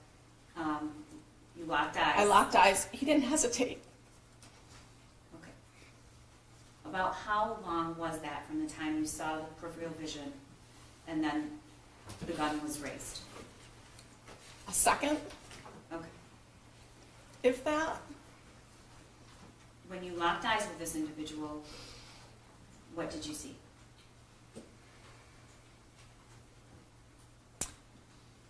I'm sorry, can you repeat that question? Describe that for me.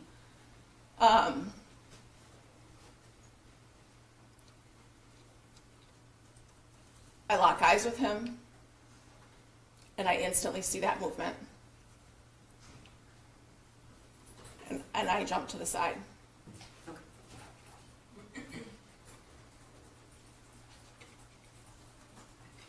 What happened after you jumped to the side?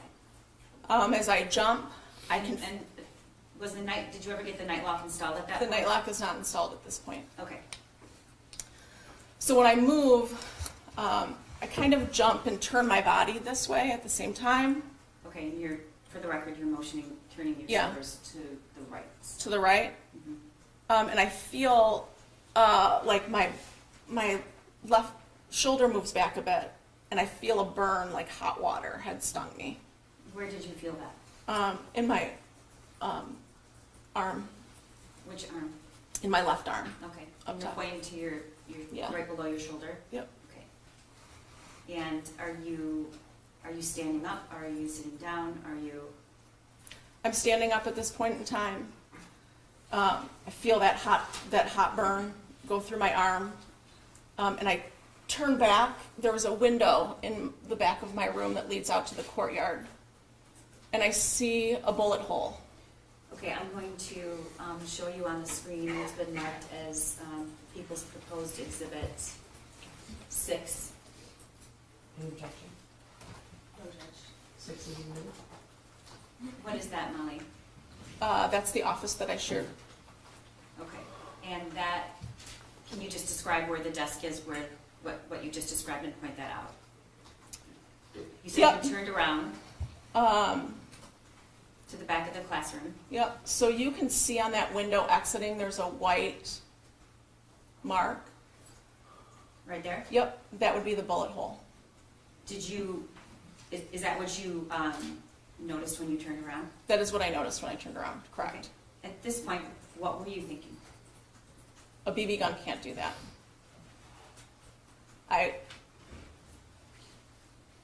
It seems like really silly. What seems silly? That I couldn't wrap my head around what was happening. I mean, after you felt the warmth and you still were thinking it might be a BB gun? Yeah. Okay. So what did you do? Was the night lock installed at this point? The night lock's not installed at this point, and the only thing I'm thinking is I have to barricade this door. Like there was instinct that kicked in. So what you can't see is right around that corner there was this huge filing cabinet. And I think if we can point, so to the, around that corner to, Yeah. okay? And so I grab it because I'm afraid to go back towards the door at this point in time. And I try to move it, thinking maybe I can pull it out enough and push it. And it was just too heavy for me. So that rolling cart was sitting next to it. That's when I pulled out the rolling cart and no, sorry, I take that back. It's I okay, didn't do take that your yet. time. Take your time. I crawled down on my hands and knees and I put that night lock in. And then I moved for the roll. I was like, I just have to keep barricading. I just have to keep barricading. And so I grabbed the rolling cart. Is the object in the, Yeah, you can The see it's picture? the little red object on the rolling cart. Yep. oh, that's the night lock? Yes. Okay, but that, it's sitting on that's the rolling cart, right? Correct. Okay. All right, and were you able to put it in front of the door? I was able to put the rolling cart in front of the door. Correct. Okay, and then what did you do? Then the only thing I can think of is he's going to come back and finish what he wanted to do. Could you hear anything else in the hallway? At this point, I'm not hearing anything. Okay. And so what did you do? So I go back to that large cabinet because I know if I'm anywhere in the back of this room, he can see. So I need to hide in this front corner. And so I pull that large filing cabinet back just enough to crawl behind it so that if he comes to that window, he can't see where I'm at. So the way the classrooms are is you have to be at a certain angle to see certain parts of the room from the hallway, correct? Correct. Okay. And you said you moved to that corner behind because what? Because I didn't want him to see where I was at.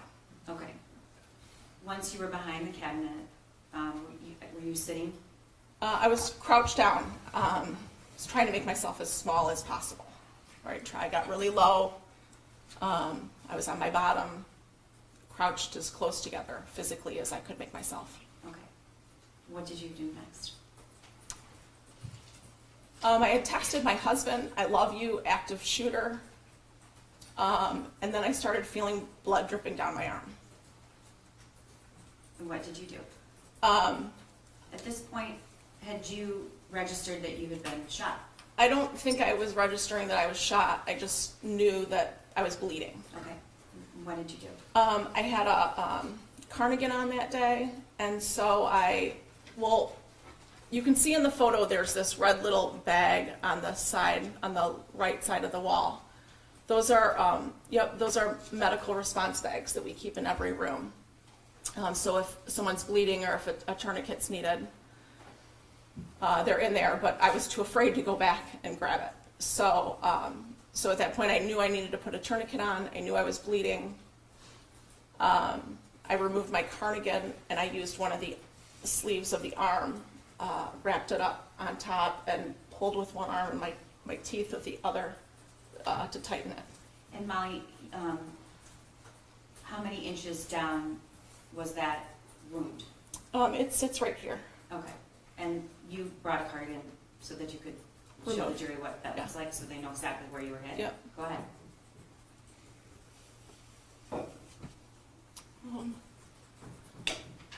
I don't know if you can all see okay, but You can step down if you okay. feel comfortable with it. Can everyone see? They can see, yeah. So you can see it kind of sits in the back. So when I was turned, that was the entrance and the exit. And there's 2 holes there.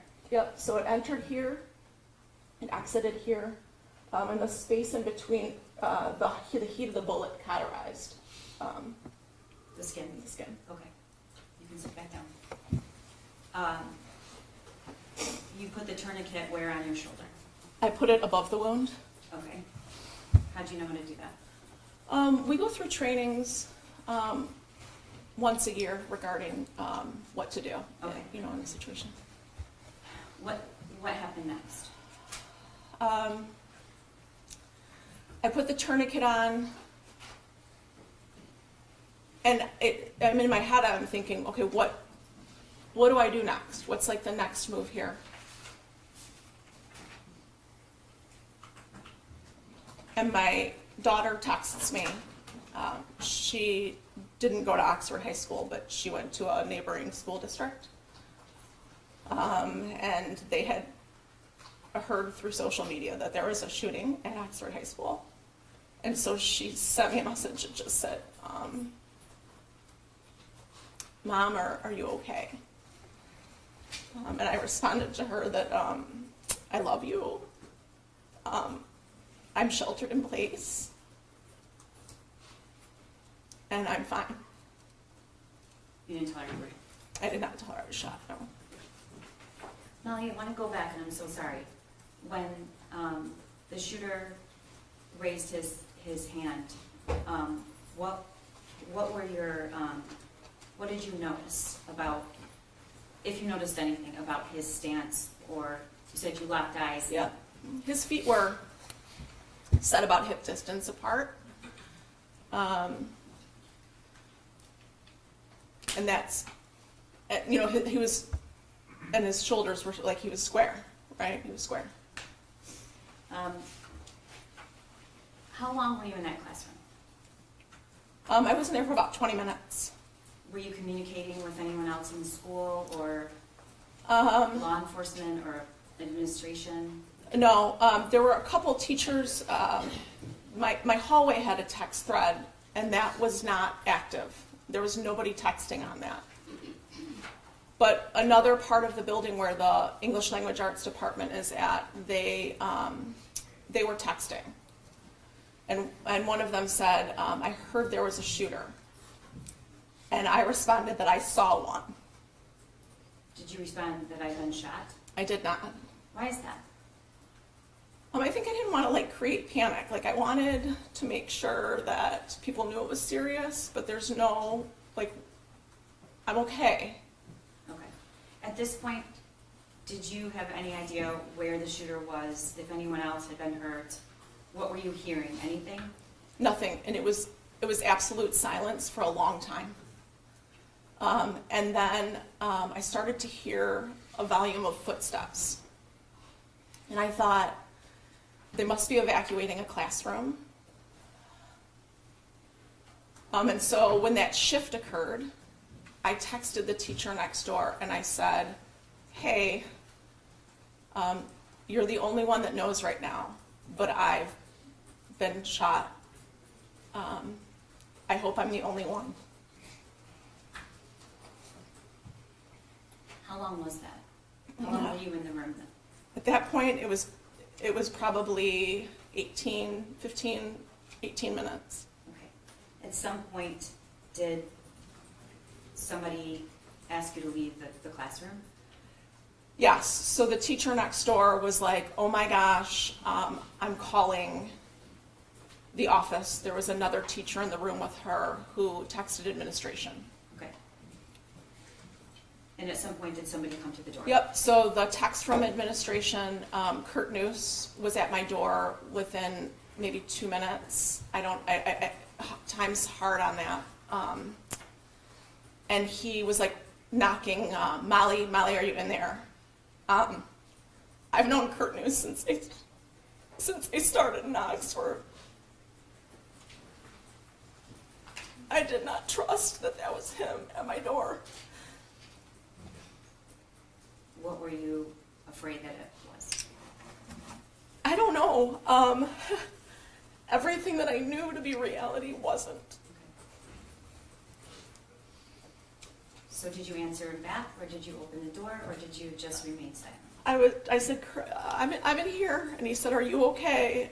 I don't remember how I responded. It was within a second or two that then there were police at the door, and they were like, are you in here? Are you injured? I said, yes.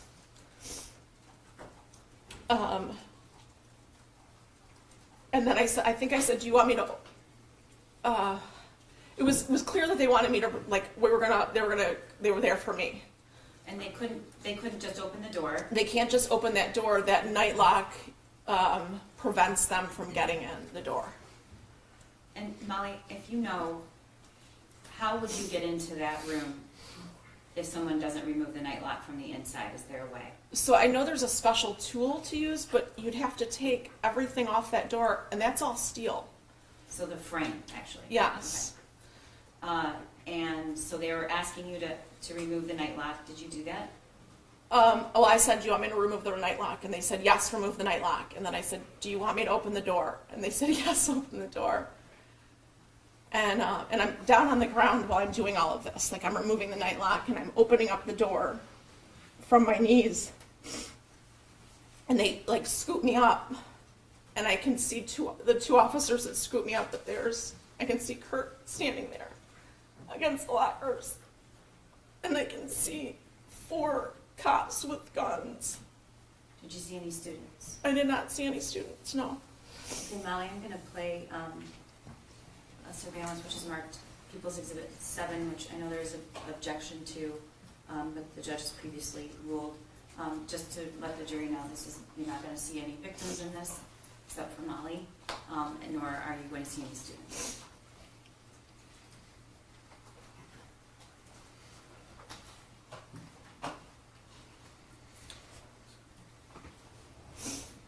Can everybody see?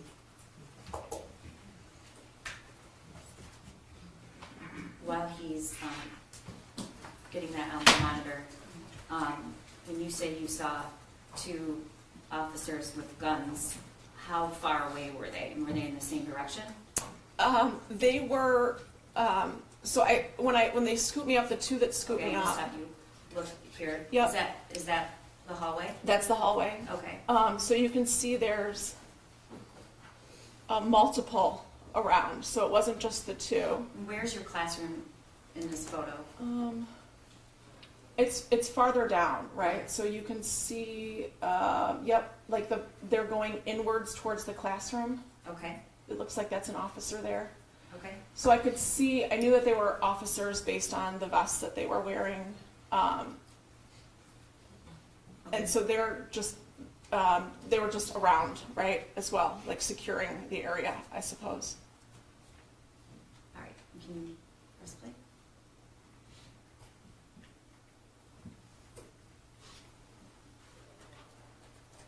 Is that you, Molly? That is me.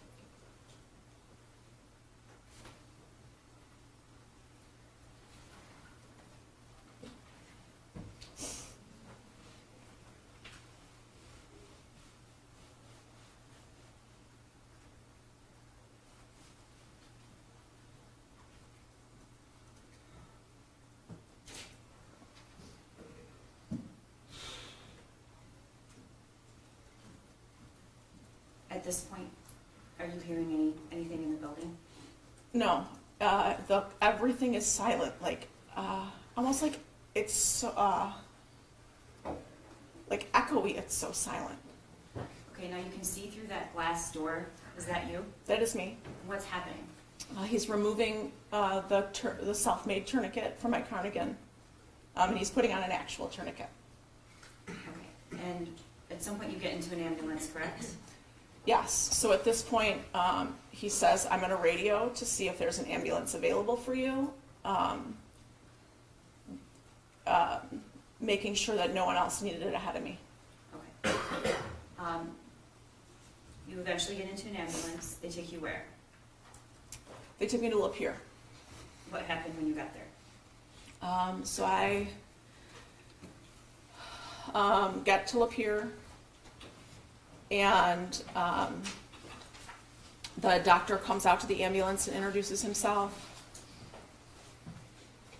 And they said, I was sitting in the ambulance the entire time, and then they said, we're going to put you on the gurney. And I said, I can walk. Like, if I can walk, I want to walk. And so they helped me out of the ambulance, and I walk in, and they're like steadying, you know, like kind of almost holding me up, steadying me.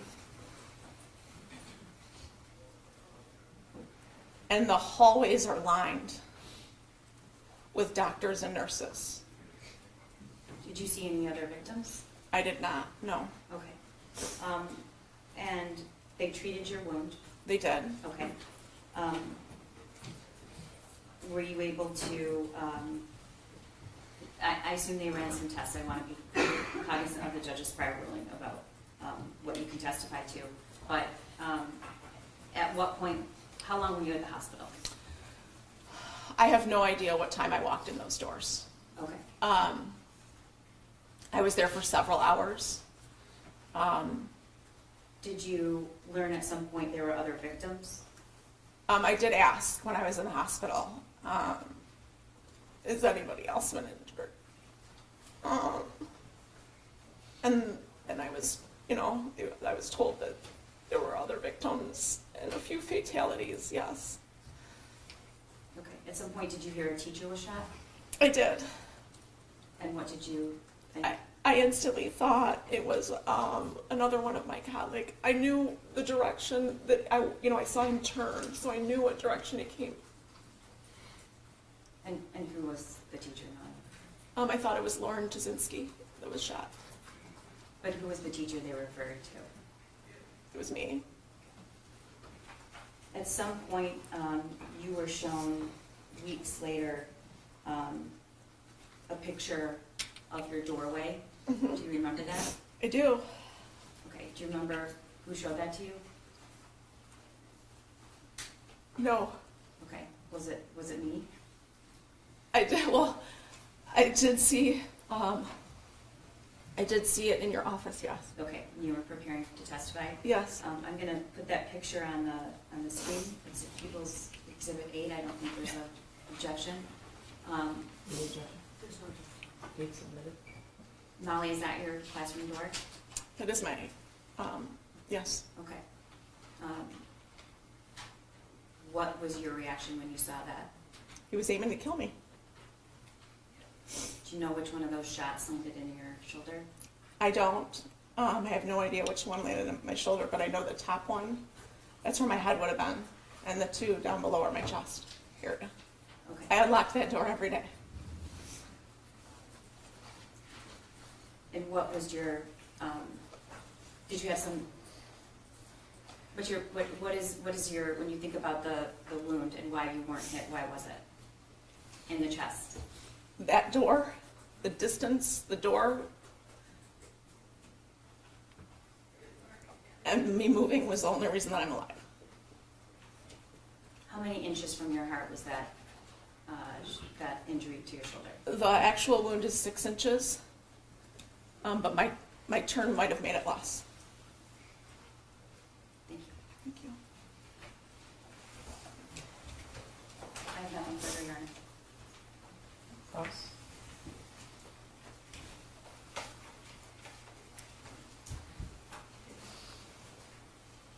I have no questions. excused, Your Honor? Yes, please. You can step down and move. Thank you. Who's the next witness? Christy Gibson Marshall.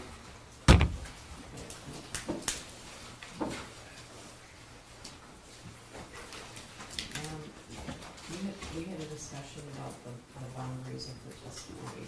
I don't know if we put that on the record. Do we need to or not? We've prepared her, Your Honor. Okay. We understand it's not a Miller hearing, we know it's a trial. Okay.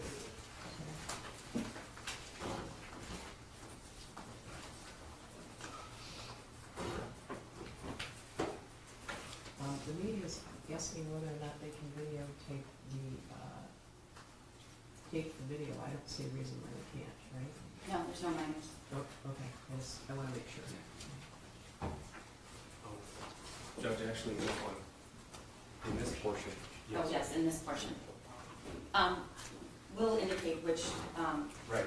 which videos can't be shown. Okay. Yeah, give them a heads up so they know. I'm mostly concerned in giving a heads up to the jury so everyone's prepared. And then, Your Honor, again, the defense objects to, I believe it's just one exhibit you're using with Ms. Gibson. This witness? I believe it's only exhibit 9. Yeah.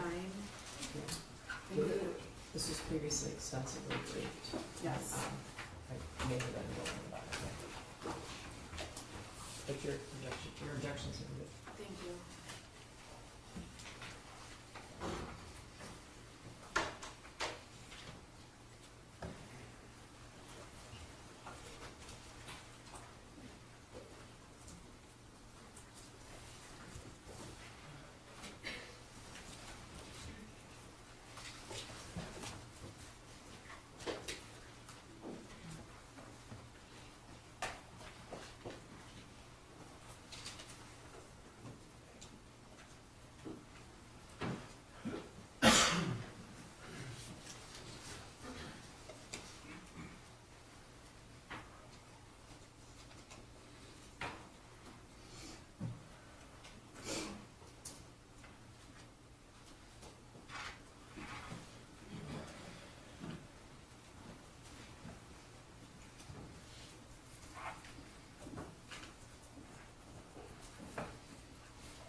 There's people called Christy Gibson Marshall.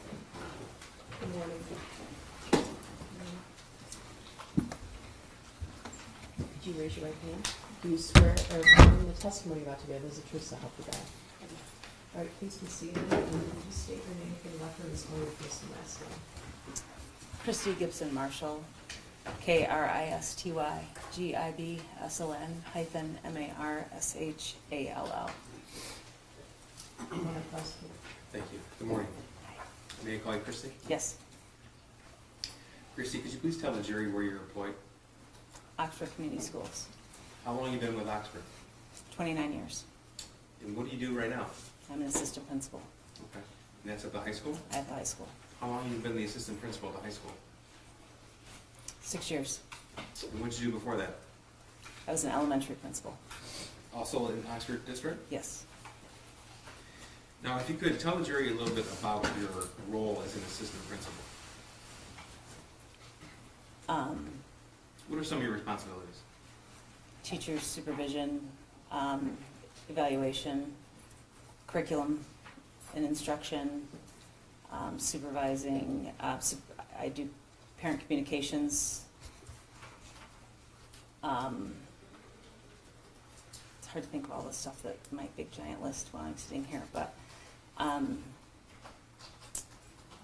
we have a student relations team that works together to support our alphabet, part of the alphabet.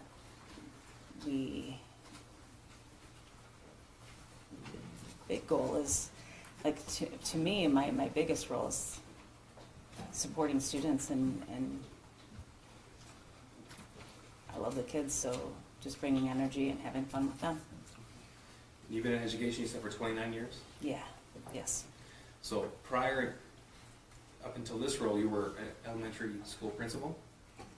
I was, and then prior to that, I was a teacher. Teacher before that, okay. Now, as it happens, the school that you were principal at was Jennifer Crumbley's son, one of those students. Yes, And what grades, if you recall, was he there? 4th and 5th. Did you have any contact with him in your role as a principal in those 4th and 5th grade years? No. Did you have any contact with his mother or father? Not that I remember. I had an email about a report card once, but that's all I remember. And that would have been years prior? Like 5th grade going to 6th. Now, I'd like to direct your attention to November the 30th of 2021, about 12:50 in the afternoon. So we have the screen in front of you. That should be displaying People's Exhibit 5. This is a map of the Oxford High School. Yes. If you could tell us, if you recall, where you were about 12:50 in the afternoon that day. I was in the I started in the cafeteria supervising lunches. So what would be, I guess, there the commons. So right Yes, here? correct. Okay. So was that lunchtime while you were there? Yeah, Okay. yes. And is there a time where you moved? So around that time on November the 30th, did you have a specific area of the school you would go to, or did you move around? We didn't have an assigned area, but I like to go to the senior courtyard after lunches and just kind of help see that courtyard area. Okay. The hallway out in front of this courtyard area between where you see 400 and 401. Okay. Our seniors hang out there and they congregate in a good way, not terrible. Let me just clarify. It's kind of like the rite of passage, and we just like to kind of go there and keep traffic flowing. Okay. Yeah. Is that something you would do on a routine basis? Yeah. My bad mom joke on that one is that I make it a senior citizen window and I stand in that area.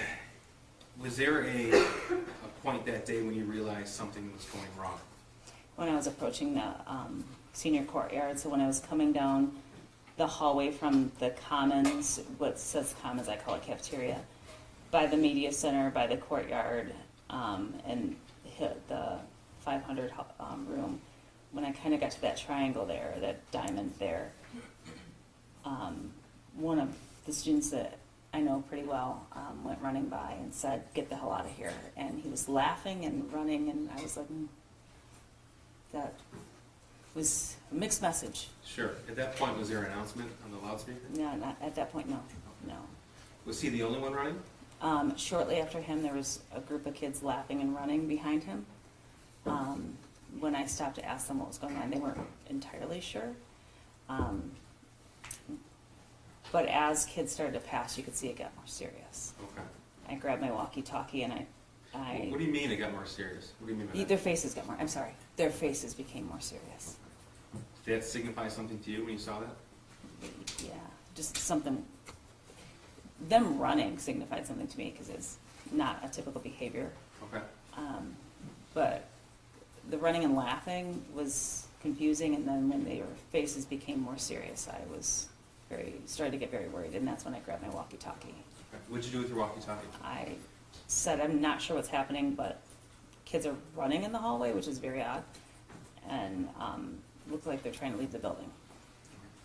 So where did you go?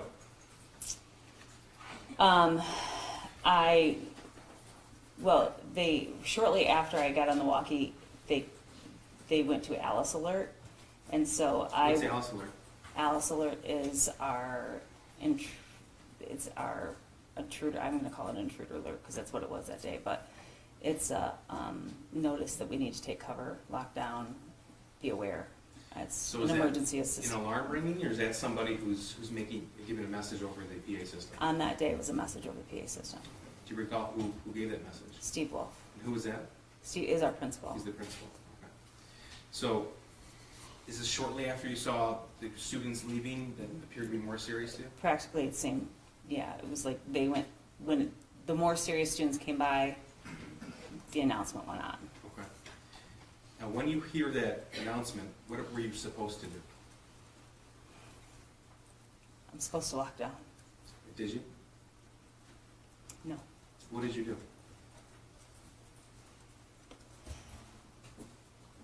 I went to check the hallways to make sure people were okay. When you first started to check the hallways, did you see anybody? The hallways cleared so fast. When I made the turn down the 400 hallway, I ran into a teacher who was locking his door, and then a student came up who was running late. He asked if it was a drill. I let him know that it didn't matter if it was a drill or not, just you gotta take cover, get in Okay. there. And then I proceeded down the hallway. I was the only one in the hallway at that point. Did you hear anything? First, I smelled something. I smelled what I thought was cap gun.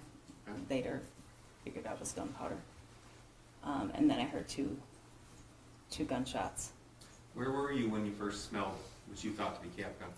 Probably by like the somewhere between 409 and 414. So you were continuing to walk down that hallway, the 400 hallway, towards the 200 hallway, that's in yellow highlight? Yes, that's where I heard the gunshots. I was going that direction. You were walking towards the gunshots. Yep. Yes. As you walked down the hallway, did you see anybody else? No. Tell me where you went. When I got to the end of the hallway, I realized how dumb this is.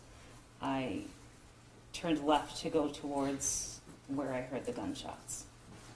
So this hallway, And I went towards 225. so you came down the 400 hallway and you turned left towards 225. Yes.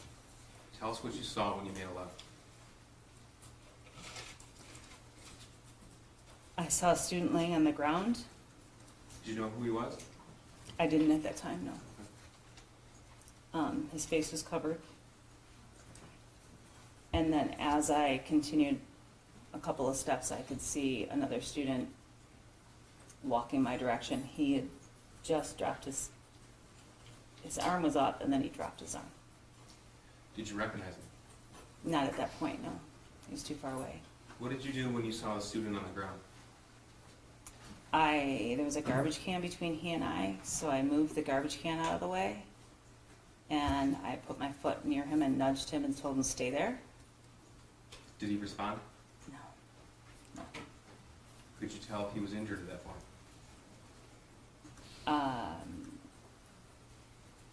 You could tell he was injured. What happened next? Ethan then came into closer view, and I could tell it was Ethan. He had been at the school where you were principal? Yes. Did you interact with him at all at Oxford High School? Just normal, like how I interact with everybody. High fives, hugs, silly stuff that I do. Okay. I brought my elementary to the high school, so I just Did you enjoyed say it. anything to him? When he got close enough to me that we were sharing the hallway, so he was kind of walking down the center and I was kind of over to the side, so we're probably, 3 feet apart. I asked him if he was okay. It just didn't seem right that it would be him. So I need to back up just a little bit. When you didn't know who it was at first, a student down the hallway, you said he had lowered his arm. I knew it was a shooter when he was down the hallway. Okay. Could you see if he was holding anything? I could see a gun. At that point, was he walking towards you or away from you? He's walking towards me. It was when I realized it was Ethan that I didn't think he could possibly be the shooter is what happened. Like, I know I said I knew he was a shooter down there, because I could rationalize that that is a gun. He is putting that gun down. He just shot something. Okay. Now, I know this is difficult, but I need you to use your teacher voice and speak Okay. as loud as you can. Thank you. You saw him coming towards you. How close, how far from him were you when you recognized who it was? He was probably by the room 220 when I could tell who he was. Okay. And I was standing between 226 and that weight section there that, yeah. There's exit doors there. Now, you said you said something to him? Yeah, it seemed so odd that it was him, so I said, "Buddy, are you okay? What's going on?" And when he didn't respond to me and he looked away, that's when I knew it was him, that he was the shooter. Did he point the gun at you? He did not. What did you do at that point? I got on the walkie and I told my team that I have eyes on a shooter and I have a victim. Now this hallway, 200 hallway, there's a curve to it. Yeah, yes. And he was walking, if we follow the mouse cursor here, he's walking down the 200 hallway towards 233, 237, Yeah, he was walking that direction. that direction. Yes. Did you watch where he went? No. What did you do? There was a student who was injured, so I went to him. I didn't, Okay. I knew he needed me.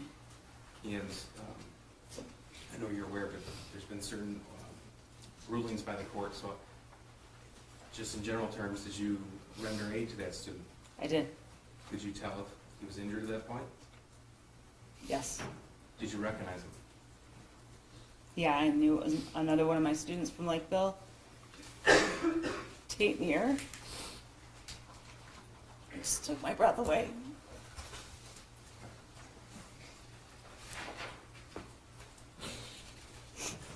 Were you were on the walkie-talkie, you said? Yes.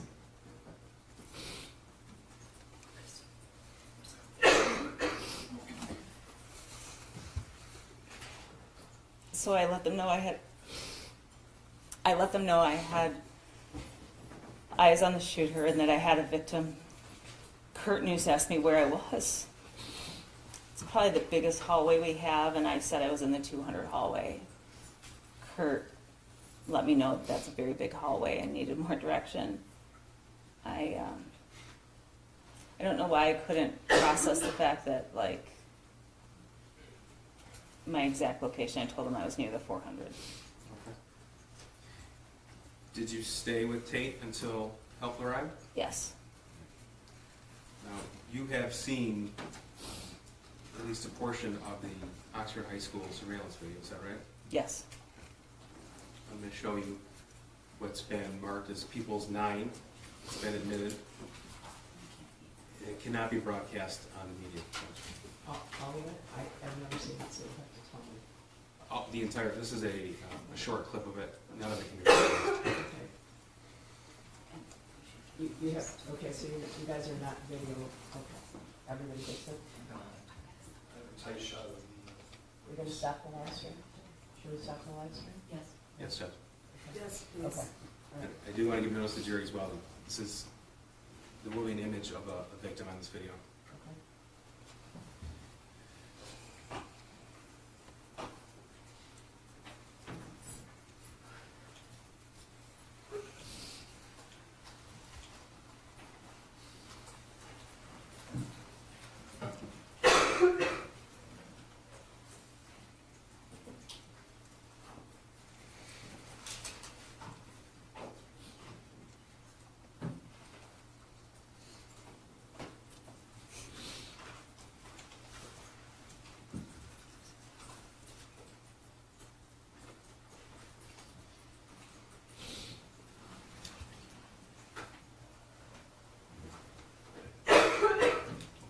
Misty, tell us when we see you.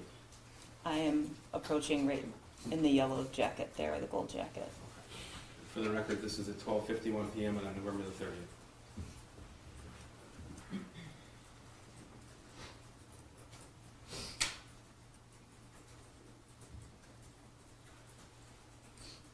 So no one's come by at this point. No.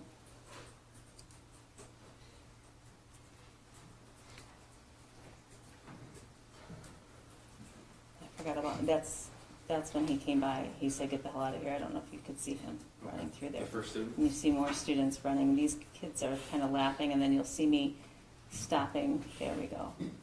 There's my walkie.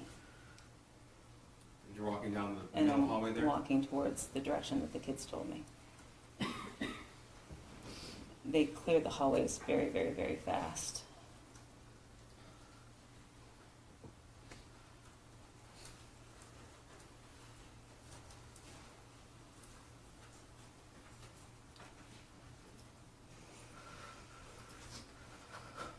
That's you at the top of the screen?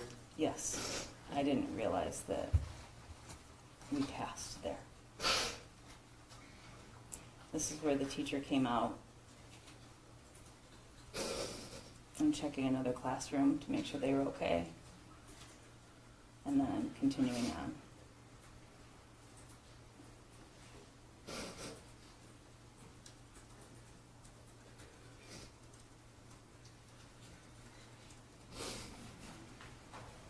This is where I'm saying, that's when I stepped aside, that's when I said I had eyes on the shooter, because he flinched a little bit, at least my perception that he did. This is where I moved the garbage Tate on the can. ground? That's Tate. When I'm talking on the walkie, I try to step back a little bit, because I think it threw Ethan off a little. And so there he is coming up to me. And I start talking to him here.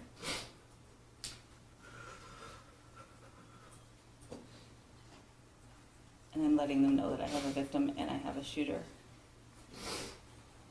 I'm asking them questions.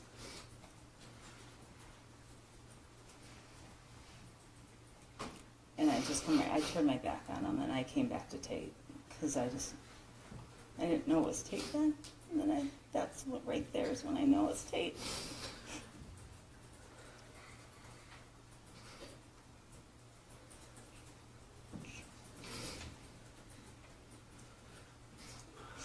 So after the police arrive on scene, we've cut portions of it. Yeah. So police arrived on scene and they were trying to figure out his name. The shooter's name? Yes, and so I left Tate to go tell them who it was, and then I went right back to Tate. I did not want to be away from Tate. I was telling Ken, his name's Ethan.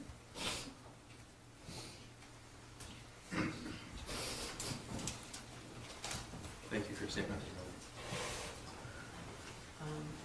We're going to head across, you can resume, they can resume the live stream, right? So, Yes, sir.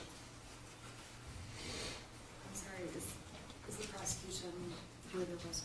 Yes. I'm sorry, I really can't think straight. oh, yeah, I think he said that he's Yes. finished, yeah. Okay. I have no questions for you, I'm sorry. Thank you. Thank you. Can this witness be excused, Your Honor? Yes, he takes it down in the excuse. Thank you.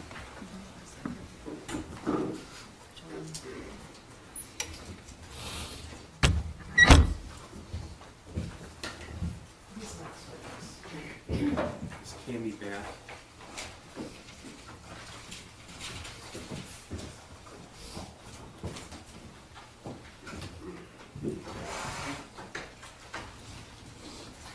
Is there any way we can have like a minute? Say it again. I'm like so sorry, can we just have a minute, like a break or can we have a 10-minute break, please? Oh, sure. Sure, I'm gonna give you a 10-minute break, okay? All rise for the jury.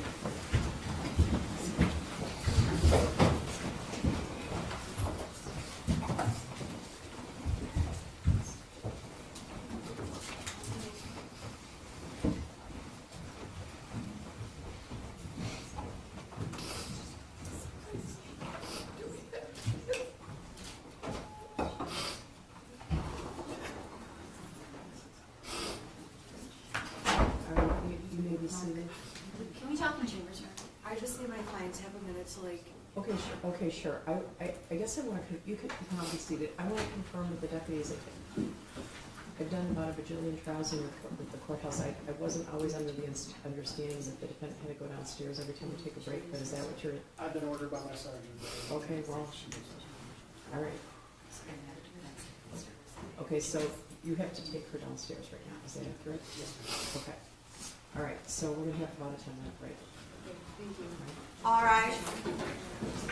Why, is there something you want? Yes. Yep. Okay, Yes, are we on the record? Can we go on the record, Your Honor? are we on there? You can go back on there. Okay. You want to be on the record? Yes. Okay. You can be seated. Okay. You are on the record. And Your Honor, this court, upon the defense's request, instructed the prosecutors not to show emotion. You instructed the prosecutors to tell our witnesses not to show emotion. And you instructed us to let our victims know. I don't think that's actually what I it said. understand the ruling, Your Honor, I do. You're concerned about influence of the jury. I take no issue with it, but it was a difficult thing. It's difficult, and we're doing it. And then to have not just the defendant, her lawyer sit there sobbing so that I did not sob. I just want to finish, Your Honor. I just want to finish. I think if that is the instruction, we are trying really hard to respect the court's instruction because I understand the reason for it. Okay, I didn't tell people not to show emotion. Some of that is involuntary. But there have been times in this courtroom during trials when people will show facial expressions or things like that, or make comments. I understand, this is a very emotional situation for everyone here, right? If someone was audibly sobbing in the audience, I would hope that they would exit. And as you said, the reason for it, I didn't tell anybody not to show emotion. I guess some emotion is involuntary, so I guess I'm asking what you're asking of me. I think it should apply to both sides. Your Honor, first of all, I was not sobbing, and this is horrific. This is horrific. I've never seen this before. It's horrific. That's why we asked the court not to play it. This is horrific. I don't know how the But prosecutor. if the She's victim- watched it 100 times with these witnesses. It's horrific. You've had this video for over 2 years. I don't know. I don't have this video. I have to go to their office to watch it. You've seen it? No, I haven't, because it's not necessary. It's not relevant to my client's case. We've already litigated this, but we're doing our best. We were not sobbing or making a scene in any way. All my eye makeup's still on.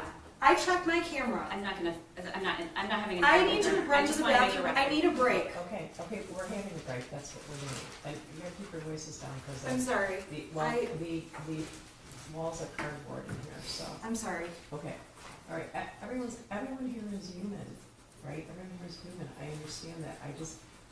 I'm striving really hard to give both sides a fair trial, and if people don't at least try to check themselves, to exit if it's that excruciating, which I know it is. I'm not a robot.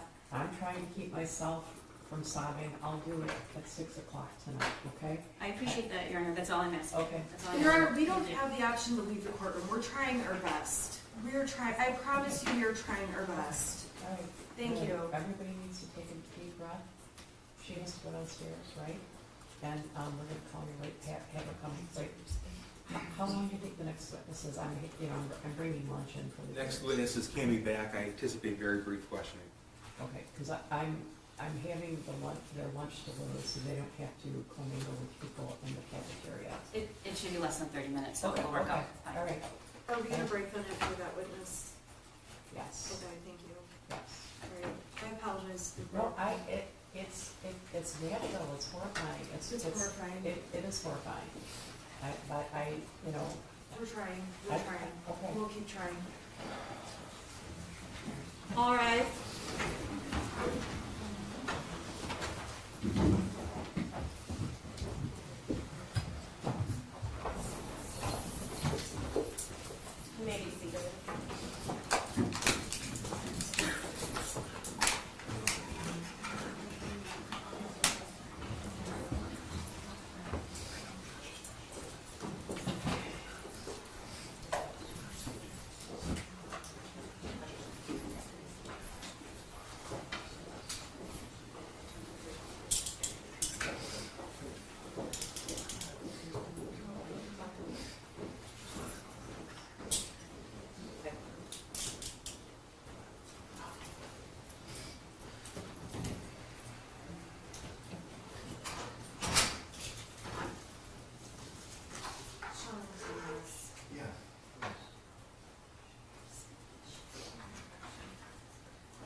any of my glasses are fine.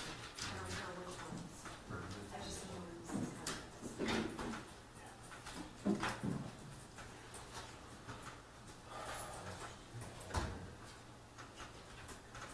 Is he okay? I'm just so I'm sorry. I think he was,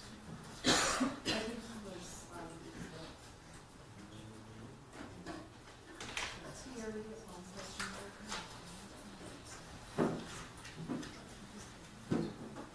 I listened to transcript when we actually tested you about it, I didn't need you for any glasses. Where are you? Okay, never mind, I'll be fine, I can get them straight and submit a letter.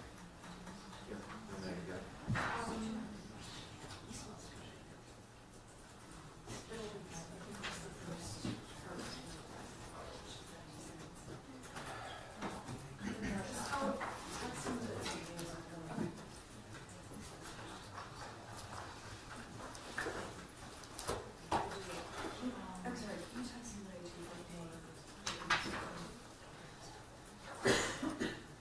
I've got plenty, I have one.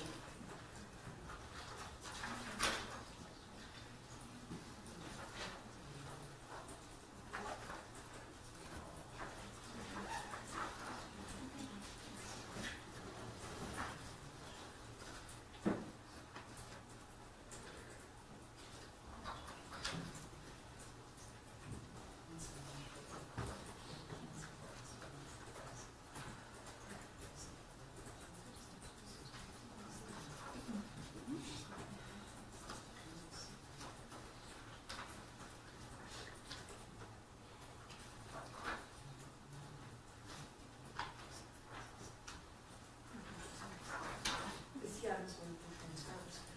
He said.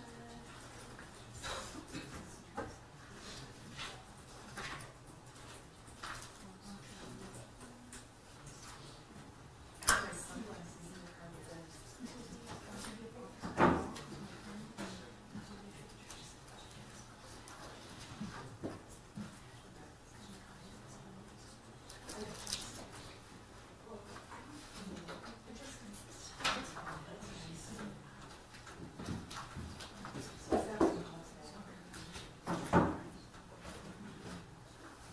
I don't think so. Let me double check.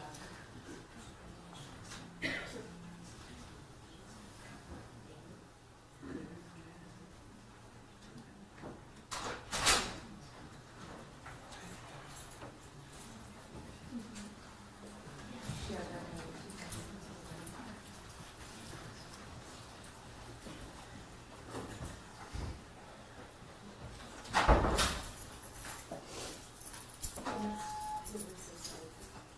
It's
defense has no objection to exhibits 24 through 30. Okay. I know the court will check with me, but I just want you to. Okay, thank you. Thank you. If you're bringing Candy back, well, I guess we might want to bring the jury in before we do that, right? Make sure.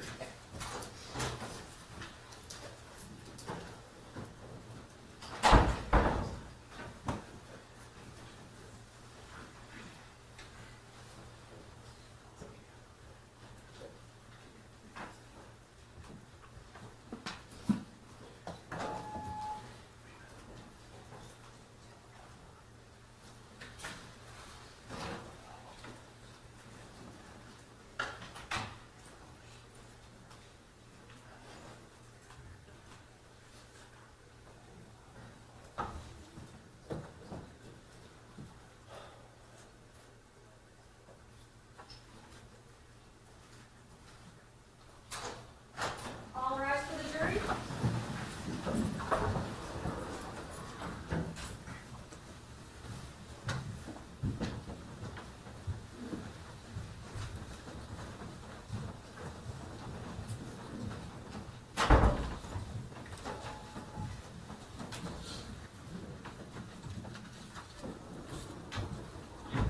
All right, you may be seated.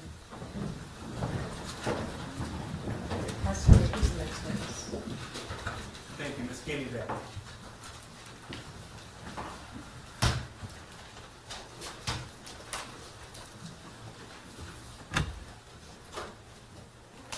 Good morning. Good morning. Could you raise your right hand? Do you swear to affirm the testimony about the witness is true, so help you God? Yes, ma'am. Okay, you can be seated, and then would you state your name for the record and spell your first and last name? Cammy Back, And spell your first and last name, please. CAMMYBACK. Go ahead, prosecutor. Thank you. Ms. Back, I'm going to ask you to keep your voice nice and loud for me, okay? Okay, Now, is it true, miss, that you work at a retail store that sells firearms? yes, And that's in Oxford, Michigan? yes. Okay. How long have you worked there? 4 years. Okay. What's your current title? Office manager? Have you always been the office manager? No, As office manager, do you assist with gun sales? yes I do. Okay. And what did you do before you became the office manager? I was a counter. I'm sorry? I worked the counter, Okay, the counter? yes, Okay, so you would deal with customers? yes, And you're familiar with the procedure when someone purchases a firearm? yes, Okay. Now, there is a specific process when somebody purchases a handgun, is that correct? yes. Could you tell us a little bit about that, please? So when you come in to purchase a firearm, whether it's a handgun or a long gun, we have to have your ID. You have to fill out a 4473. What's that? It's a federal firearms form for the Okay. customer. Once that is done, myself or whoever will run a NICS check on the computer. Okay, can you tell us what that is? That is where you send it over to, I just lost my train of thought. To the FBI, and then Okay. they take it from there. Okay, do you know what happens with that when I you send do it to the not. FBI? Nope, So you take this information in, and the customer fills out certain forms, and you send that off? yes. Okay, and how long does that process usually take? Sometimes it could take seconds, sometimes it could take up to 30 minutes Okay. or longer. Is someone able to walk in and buy a firearm, or to buy a firearm and walk out with that gun purchase that day? As long as they pass the background check, As long as everything checks out? yes. Now, what happens if things don't check out, or if there's some kind of delay? Does that ever happen? Yes. Okay, and tell me about that. So, if a customer is delayed, we are giving them a Brady date, which is 5 days. Within those 5 days, the NICS check could come back as a proceed, or it could come back as a denied. After 5 days, if there's no response, then we are allowed to hand the firearm over to the customer. Okay. Do you know the circumstances in the background why somebody might be approved or denied? I do not. Okay. Now, when the store you work at sells a firearm, do you also provide a ATF pamphlet on handgun safety? Yes, Is that with every handgun purchase? with every handgun, yes. Okay. And tell me about that pamphlet, please. What kind of information is contained in there? It just states the do's and the don'ts, as far as, you know, when you buy a firearm, child safety, how to lock it, just to pretty much keep your firearm safe and out of the hands of, you know, anyone that doesn't need to have it. Okay. And that is provided by the ATF? Yes, Okay. That's the Bureau of Alcohol, Tobacco, and Firearms? yes, All right. Does your store also provide a trigger lock statement? yes, Okay. And is that one of the standard forms that has to come with the firearms purchase? yes. Okay. And tell me what that is, please. So it's just, the trigger lock form, we take and we make sure we check the box, that it has the lock in the box, and that it has a box that can be locked. Okay.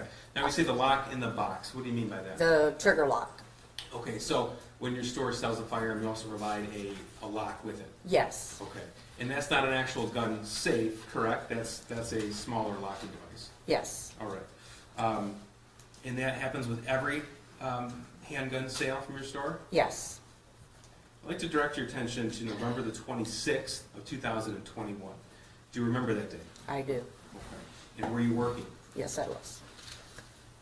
Did you, well, first of all, I should ask you, as office manager and someone who's been employed at the store for 4 years, every time a firearm is sold, is there a receipt kept? Yes, Okay. On November the 26th, 2021, did you sell a handgun to James Crumbley? I did, Okay. And was he there with somebody else during that purchase? yes, he was, Okay. Was it an adult or was it a teenager? teenager, Okay. Did you come to learn who that person was? later, yes, Okay. And you came to learn that it was the defendant's 15-year-old son? yes, sir. Okay. But you didn't know that at the time? No, I did not, Okay.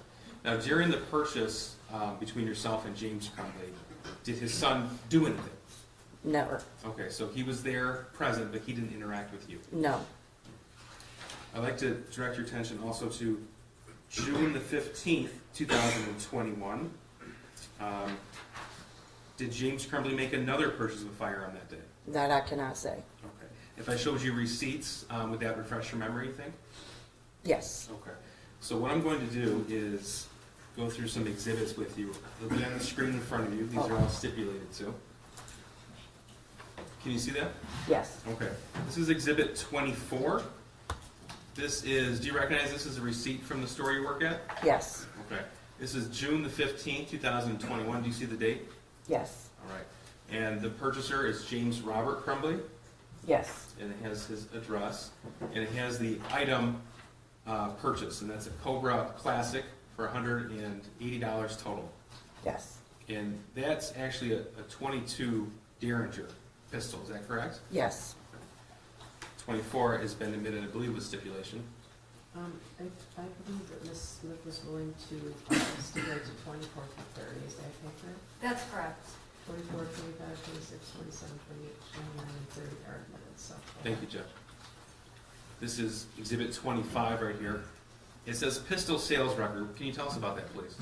So each time that a pistol is sold, we have to provide the customer with a pistol record.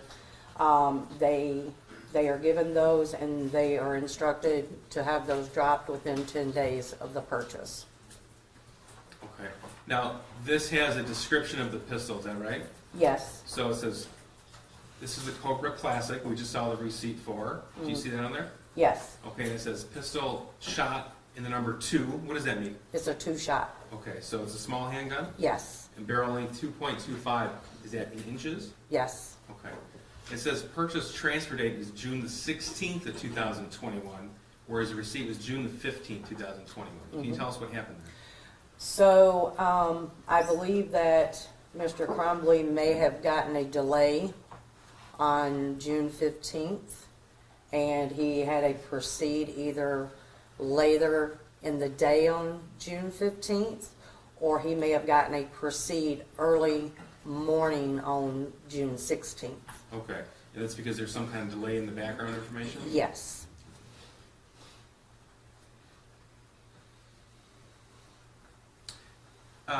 Ms. Beck, is it true that some handguns sold by the store actually come with their own cable locks, not just from the retailer themselves?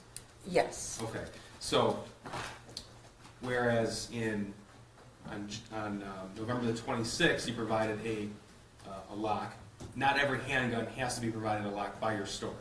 yes Because it the- does. Because the manufacturer gives the lock themselves. Yes. Okay, so I don't think that was clear, so I just want to back up for a second. So, some guns that come in from the manufacturer do not provide locks. We Okay. have to provide those. Got it. Sorry. Okay, no, that's okay. No, Okay. that's my fault, not yours. The 6 Hour, for example, they do not provide their own locks, is that right? Some they do, some they do not. Okay, and if they don't, then you would fill in that gap. Yes, All right. Now, this is Exhibit 26. This is a receipt, James Robert Crumbley, June the 16th. And this is the Caltech P17 22 LR, total price $349. Do you see that? yes, Okay, this is Exhibit 26. And again, this is June the 16th. That's the day that he would have received the Derringer. Yes. You're right? Okay. And here's Exhibit 27, which is the actual pistol sales record. And again, purchase transfer date, June 17th of 21. So there was a delay in this purchase as well? yes, Okay. And this description is, it's a 16 shot, barrel length is 3.8 inches. yes, So it's bigger than the Derringer. yes.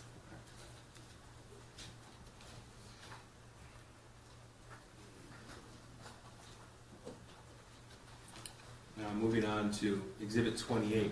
This is from November the 26th of 21, the date we've already spoke of. So this is a receipt, total of $519.35. And again, James Robert Crumbley. Is that right? Yes, Okay. And this is the day you recall seeing somebody with him, yes, his son. Okay.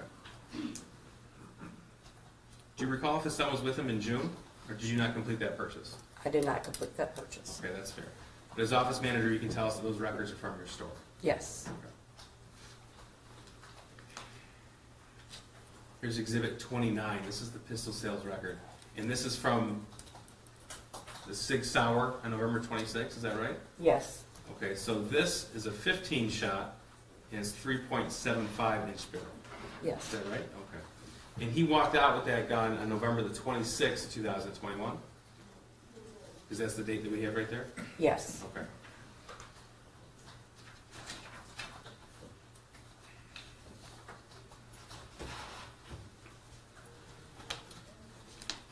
Now, hypothetically speaking, if there was a 15-year-old who walked in your store and tried to buy a handgun, would you let him? Absolutely not. Okay, that would be illegal, right? Yes, Here's Exhibit 30. This is a portion of the firearms transaction record. I think you referred to it as a 4473. Do you recognize this? yes, Okay.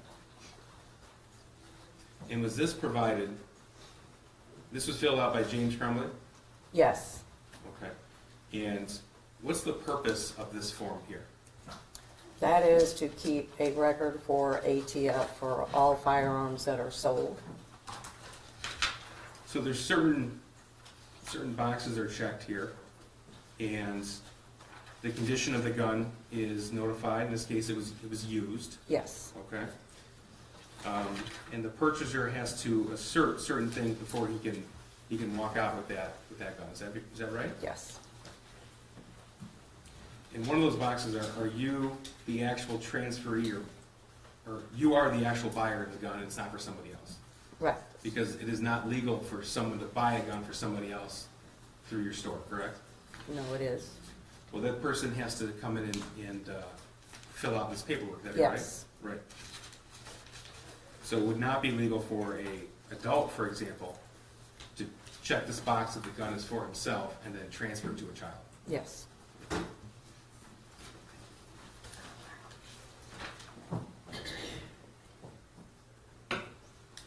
Can you tell us the difference between a cable lock and a trigger lock?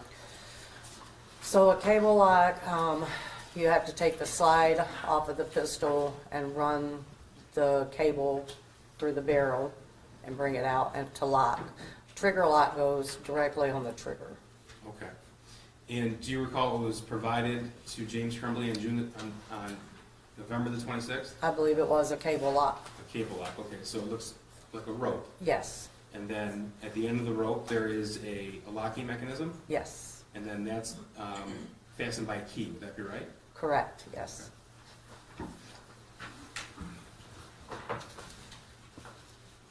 There's some firearms that can't be secured with a cable lock versus trigger lock, or is it unique to certain guns that you need one versus the other? I don't believe so. Okay. Does your store always provide either a cable lock or trigger lock, or does it depend? We provide both. Both? Okay. Yes. But on this particular occasion, on November of 2021, it was a cable lock. It was a cable lock, yes.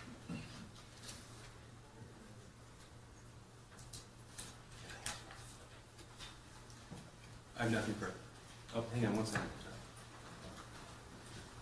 Thank you, Judge. Nothing further. Thank you, Your Honor. I just want to go back through the exhibits. Would it be easiest if I had the prosecution go back through them if I ask, or is it easier if I just transfer it to my laptop? Okay. I can use these. Okay. Can you put up exhibit number 24, please? Just so that the jury can see it. And if you want, I can put it on my computer. I have them. Oh, we have another flash drive, don't we, that we provided to the. Yeah. I have them on my computer. Do you want me to take the reins and use my laptop? Yes. Yes. Okay. Your Honor, we just need to switch this over then. Oh, gosh. Hit that button, and then I've got to plug in my.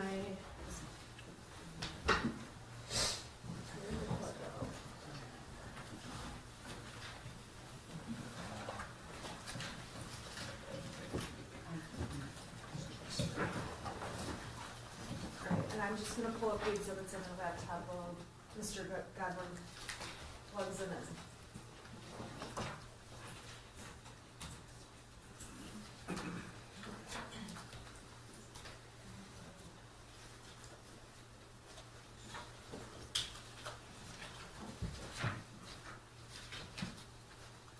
Okay. Good afternoon. My name is Shannon Smith and I represent Mrs. Crumbley. I'm going to ask a couple of questions, and if I ask anything confusing, can you please just slow me down and let me know? Sure. Okay, thank you. It's not my job to confuse you. I want to make sure you understand each question I ask. Okay. The first exhibit the prosecution showed, Exhibit 24, which was admitted, is a receipt for a Derringer gun. And I just want to be clear that Derringer gun was purchased by James Crumbley, correct? I cannot say. If you look at the receipt, By the receipt, yes. okay, so by the receipt, it indicates James Crumbley purchased the weapon, Mhm. and Yes, I'm sorry. and it's fair to say that Jennifer Crumbley's name does not appear anywhere on that receipt. No.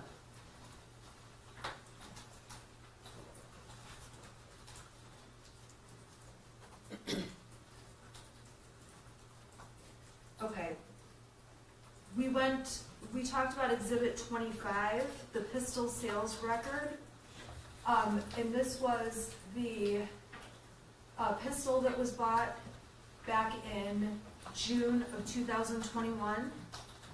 On this receipt, or I'm sorry, on this pistol sales record, James Crumbley is the person who purchased this pistol. Is that correct? Yes.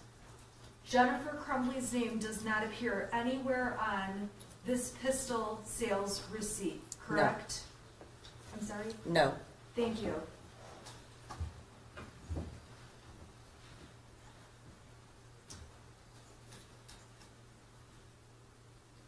All right, Exhibit 26 was admitted. This is a receipt from a Kel-Tec gun that was purchased, correct? Yes. And again, on this receipt, it indicates that James Robert Crumbley purchased the gun, Yes. and Jennifer Crumbley's name does not appear anywhere on that receipt. No.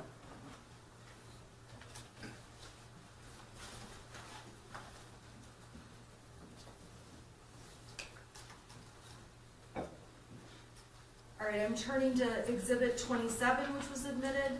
This is the pistol sales receipt from the Caltech that we just talked about in the prior receipt. I'm sorry, this is the sales record. The sales record indicates James Crumbley bought this gun, Yes, okay? And Jennifer Crumbley's name is not listed as the purchaser, or she's not anywhere on this record, correct? yes,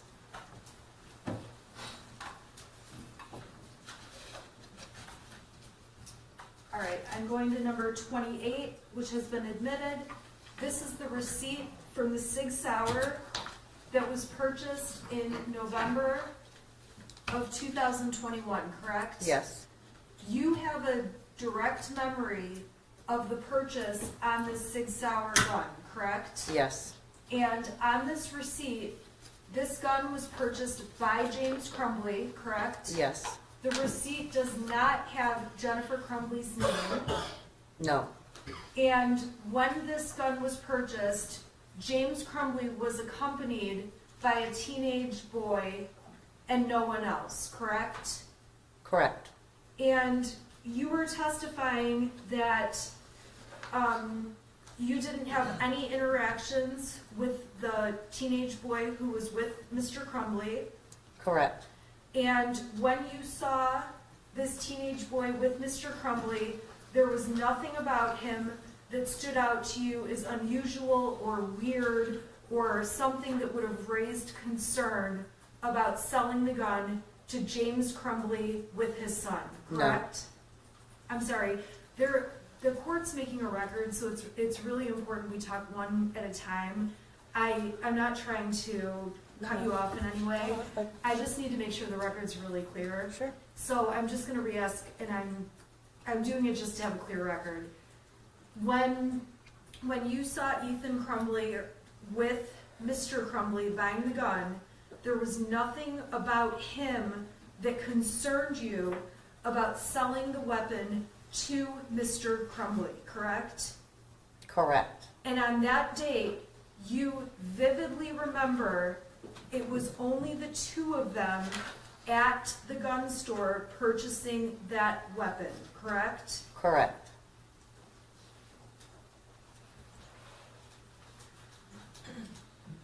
And again, on Exhibit 29, this is the pistol sales receipt. Jennifer Crumbley's name does not appear anywhere on the pistol sales receipt, correct? correct,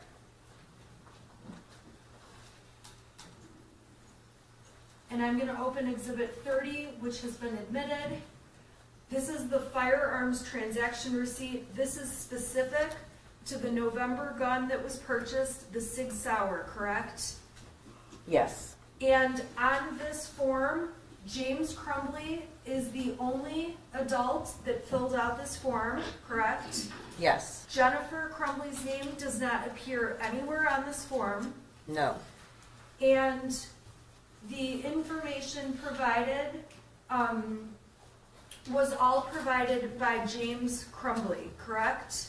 correct, And you cannot sell a weapon to a 15-year-old who walks into your store if they came in and wanted to buy a gun, correct? correct, And if you don't know the answers to these questions, I can ask someone else, but I'm going to ask you.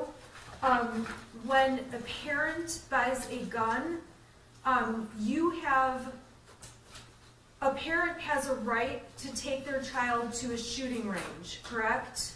yes, A parent has a right to take their child hunting, correct? yes, A parent has a right, when they own a gun, to allow their child to use the gun at things like a gun range or hunting or along those lines, correct? yes,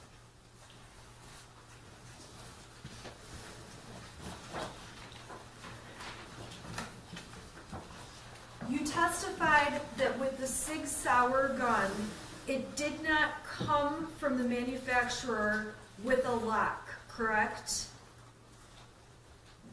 A cable lock.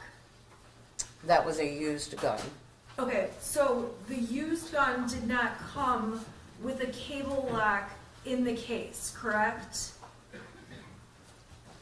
It may have, If it didn't, you provided a cable lock yes, to that gun. yes, And in order to take a cable lock off a gun, you have to use a key, correct? yes, And the key is, it's not just any key, it's a key specific to that cable lock, correct? yes, And in Michigan, there is no, as far as you know, and if you don't know, you can tell me and I can ask another witness, there is no requirement that a person has to store a gun in a safe, correct? Judge, I'm gonna object, that's calling for a legal conclusion. Well, it is. It is calling for legal conclusion, isn't it? I'm assuming you guys could stipulate to that at some point, but. Can we say- Either way, it's not appropriate for this Or, witness. yeah. Okay, we'll That's take the care of police that officer, later. Yeah. Okay. When you sell guns to people at your store, you also, you're not required to also sell them a safe for that gun, correct? correct, As a precaution, if it does not come with a cable lock, you make sure that every gun that leaves your store is sent out with a cable lock if one can be put on that gun, correct? cable lock or trigger lock, Or trigger lock? yes, Okay, thank you.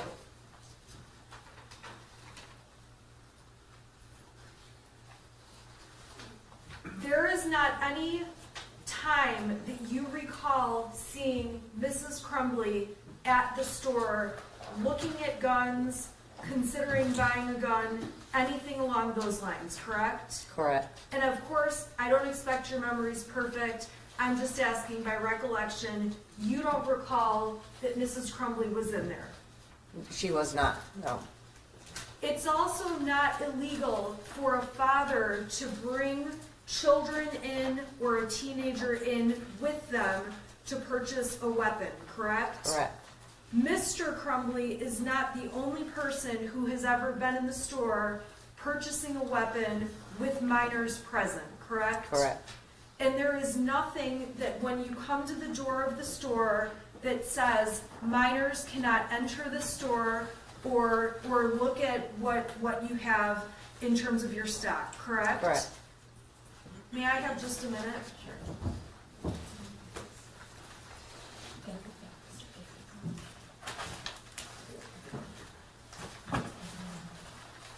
I have no further questions, thank you. Just very briefly. Ms. Beck, I'm just gonna clear a few things up. I'm afraid I wasn't terribly clear with these Sure. things. First of all, after the shooting in Oxford High School, agents from the ATF, they came and spoke with you, would that be right? Yes, Okay. And ATF, that's the government agency that sort of regulates the firearms transactions. yes, Okay, at least to your understanding. yes, Okay. And when you, well, first of all, let me ask you this. Do you recall on November the 26th when that Sig Sauer was sold to James Crumbley, if he shopped around at all or if he went right to that gun? he went right to that gun, And did he make any statements about that? that he had had his eye on Your it Honor, for some I time. would object to the hearsay of the co-defendant who's not present in this trial. It's not offered for the truth of the matter, sir, to judge. It's offered to show that he went right for that gun. Well, I guess he asked whether or not he looked around. And he didn't look at anything else. No, ma'am, Thank you, Judge. And were you able to tell if that transaction for the Sig Sauer on 11/26/21 was for cash or for credit? it was cash, Cash, okay. And you did that by comparing the receipts on November the 26th, and there were no credit or check transactions that have been made in the amount of $519.35? correct, Okay. Thank you, nothing further. Can I ask you, there's also an exhibit 31, and what this. Oh, that's going to come through Agent Brandon. Okay, I just wanted to make sure you didn't have to bring this witness back. I'm an excuse her. Okay? Thank you. Thank you, Judge. It's no problem, you're excused. thank you. Thank you.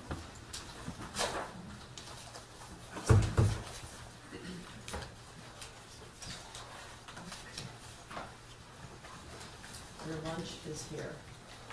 Okay, the fact that we're providing lunch doesn't mean that you can't leave the building or go out to your car or do things like that. I want to avoid any interactions in the cafeteria that could impact you. I don't want people talking to you, and I just want you to feel comfortable, all right? So your lunch is in the cafeteria, there's an hour. We'll come back at about, you can return to the jury room at 10 after 1, lunches are in the jury room. Don't discuss the case with anybody, don't do any research, don't go on Facebook, don't read any news on your phone or computer or otherwise, and don't discuss the case with anybody. And we'll be back at about 10 after 1. Okay? All rise for the jury.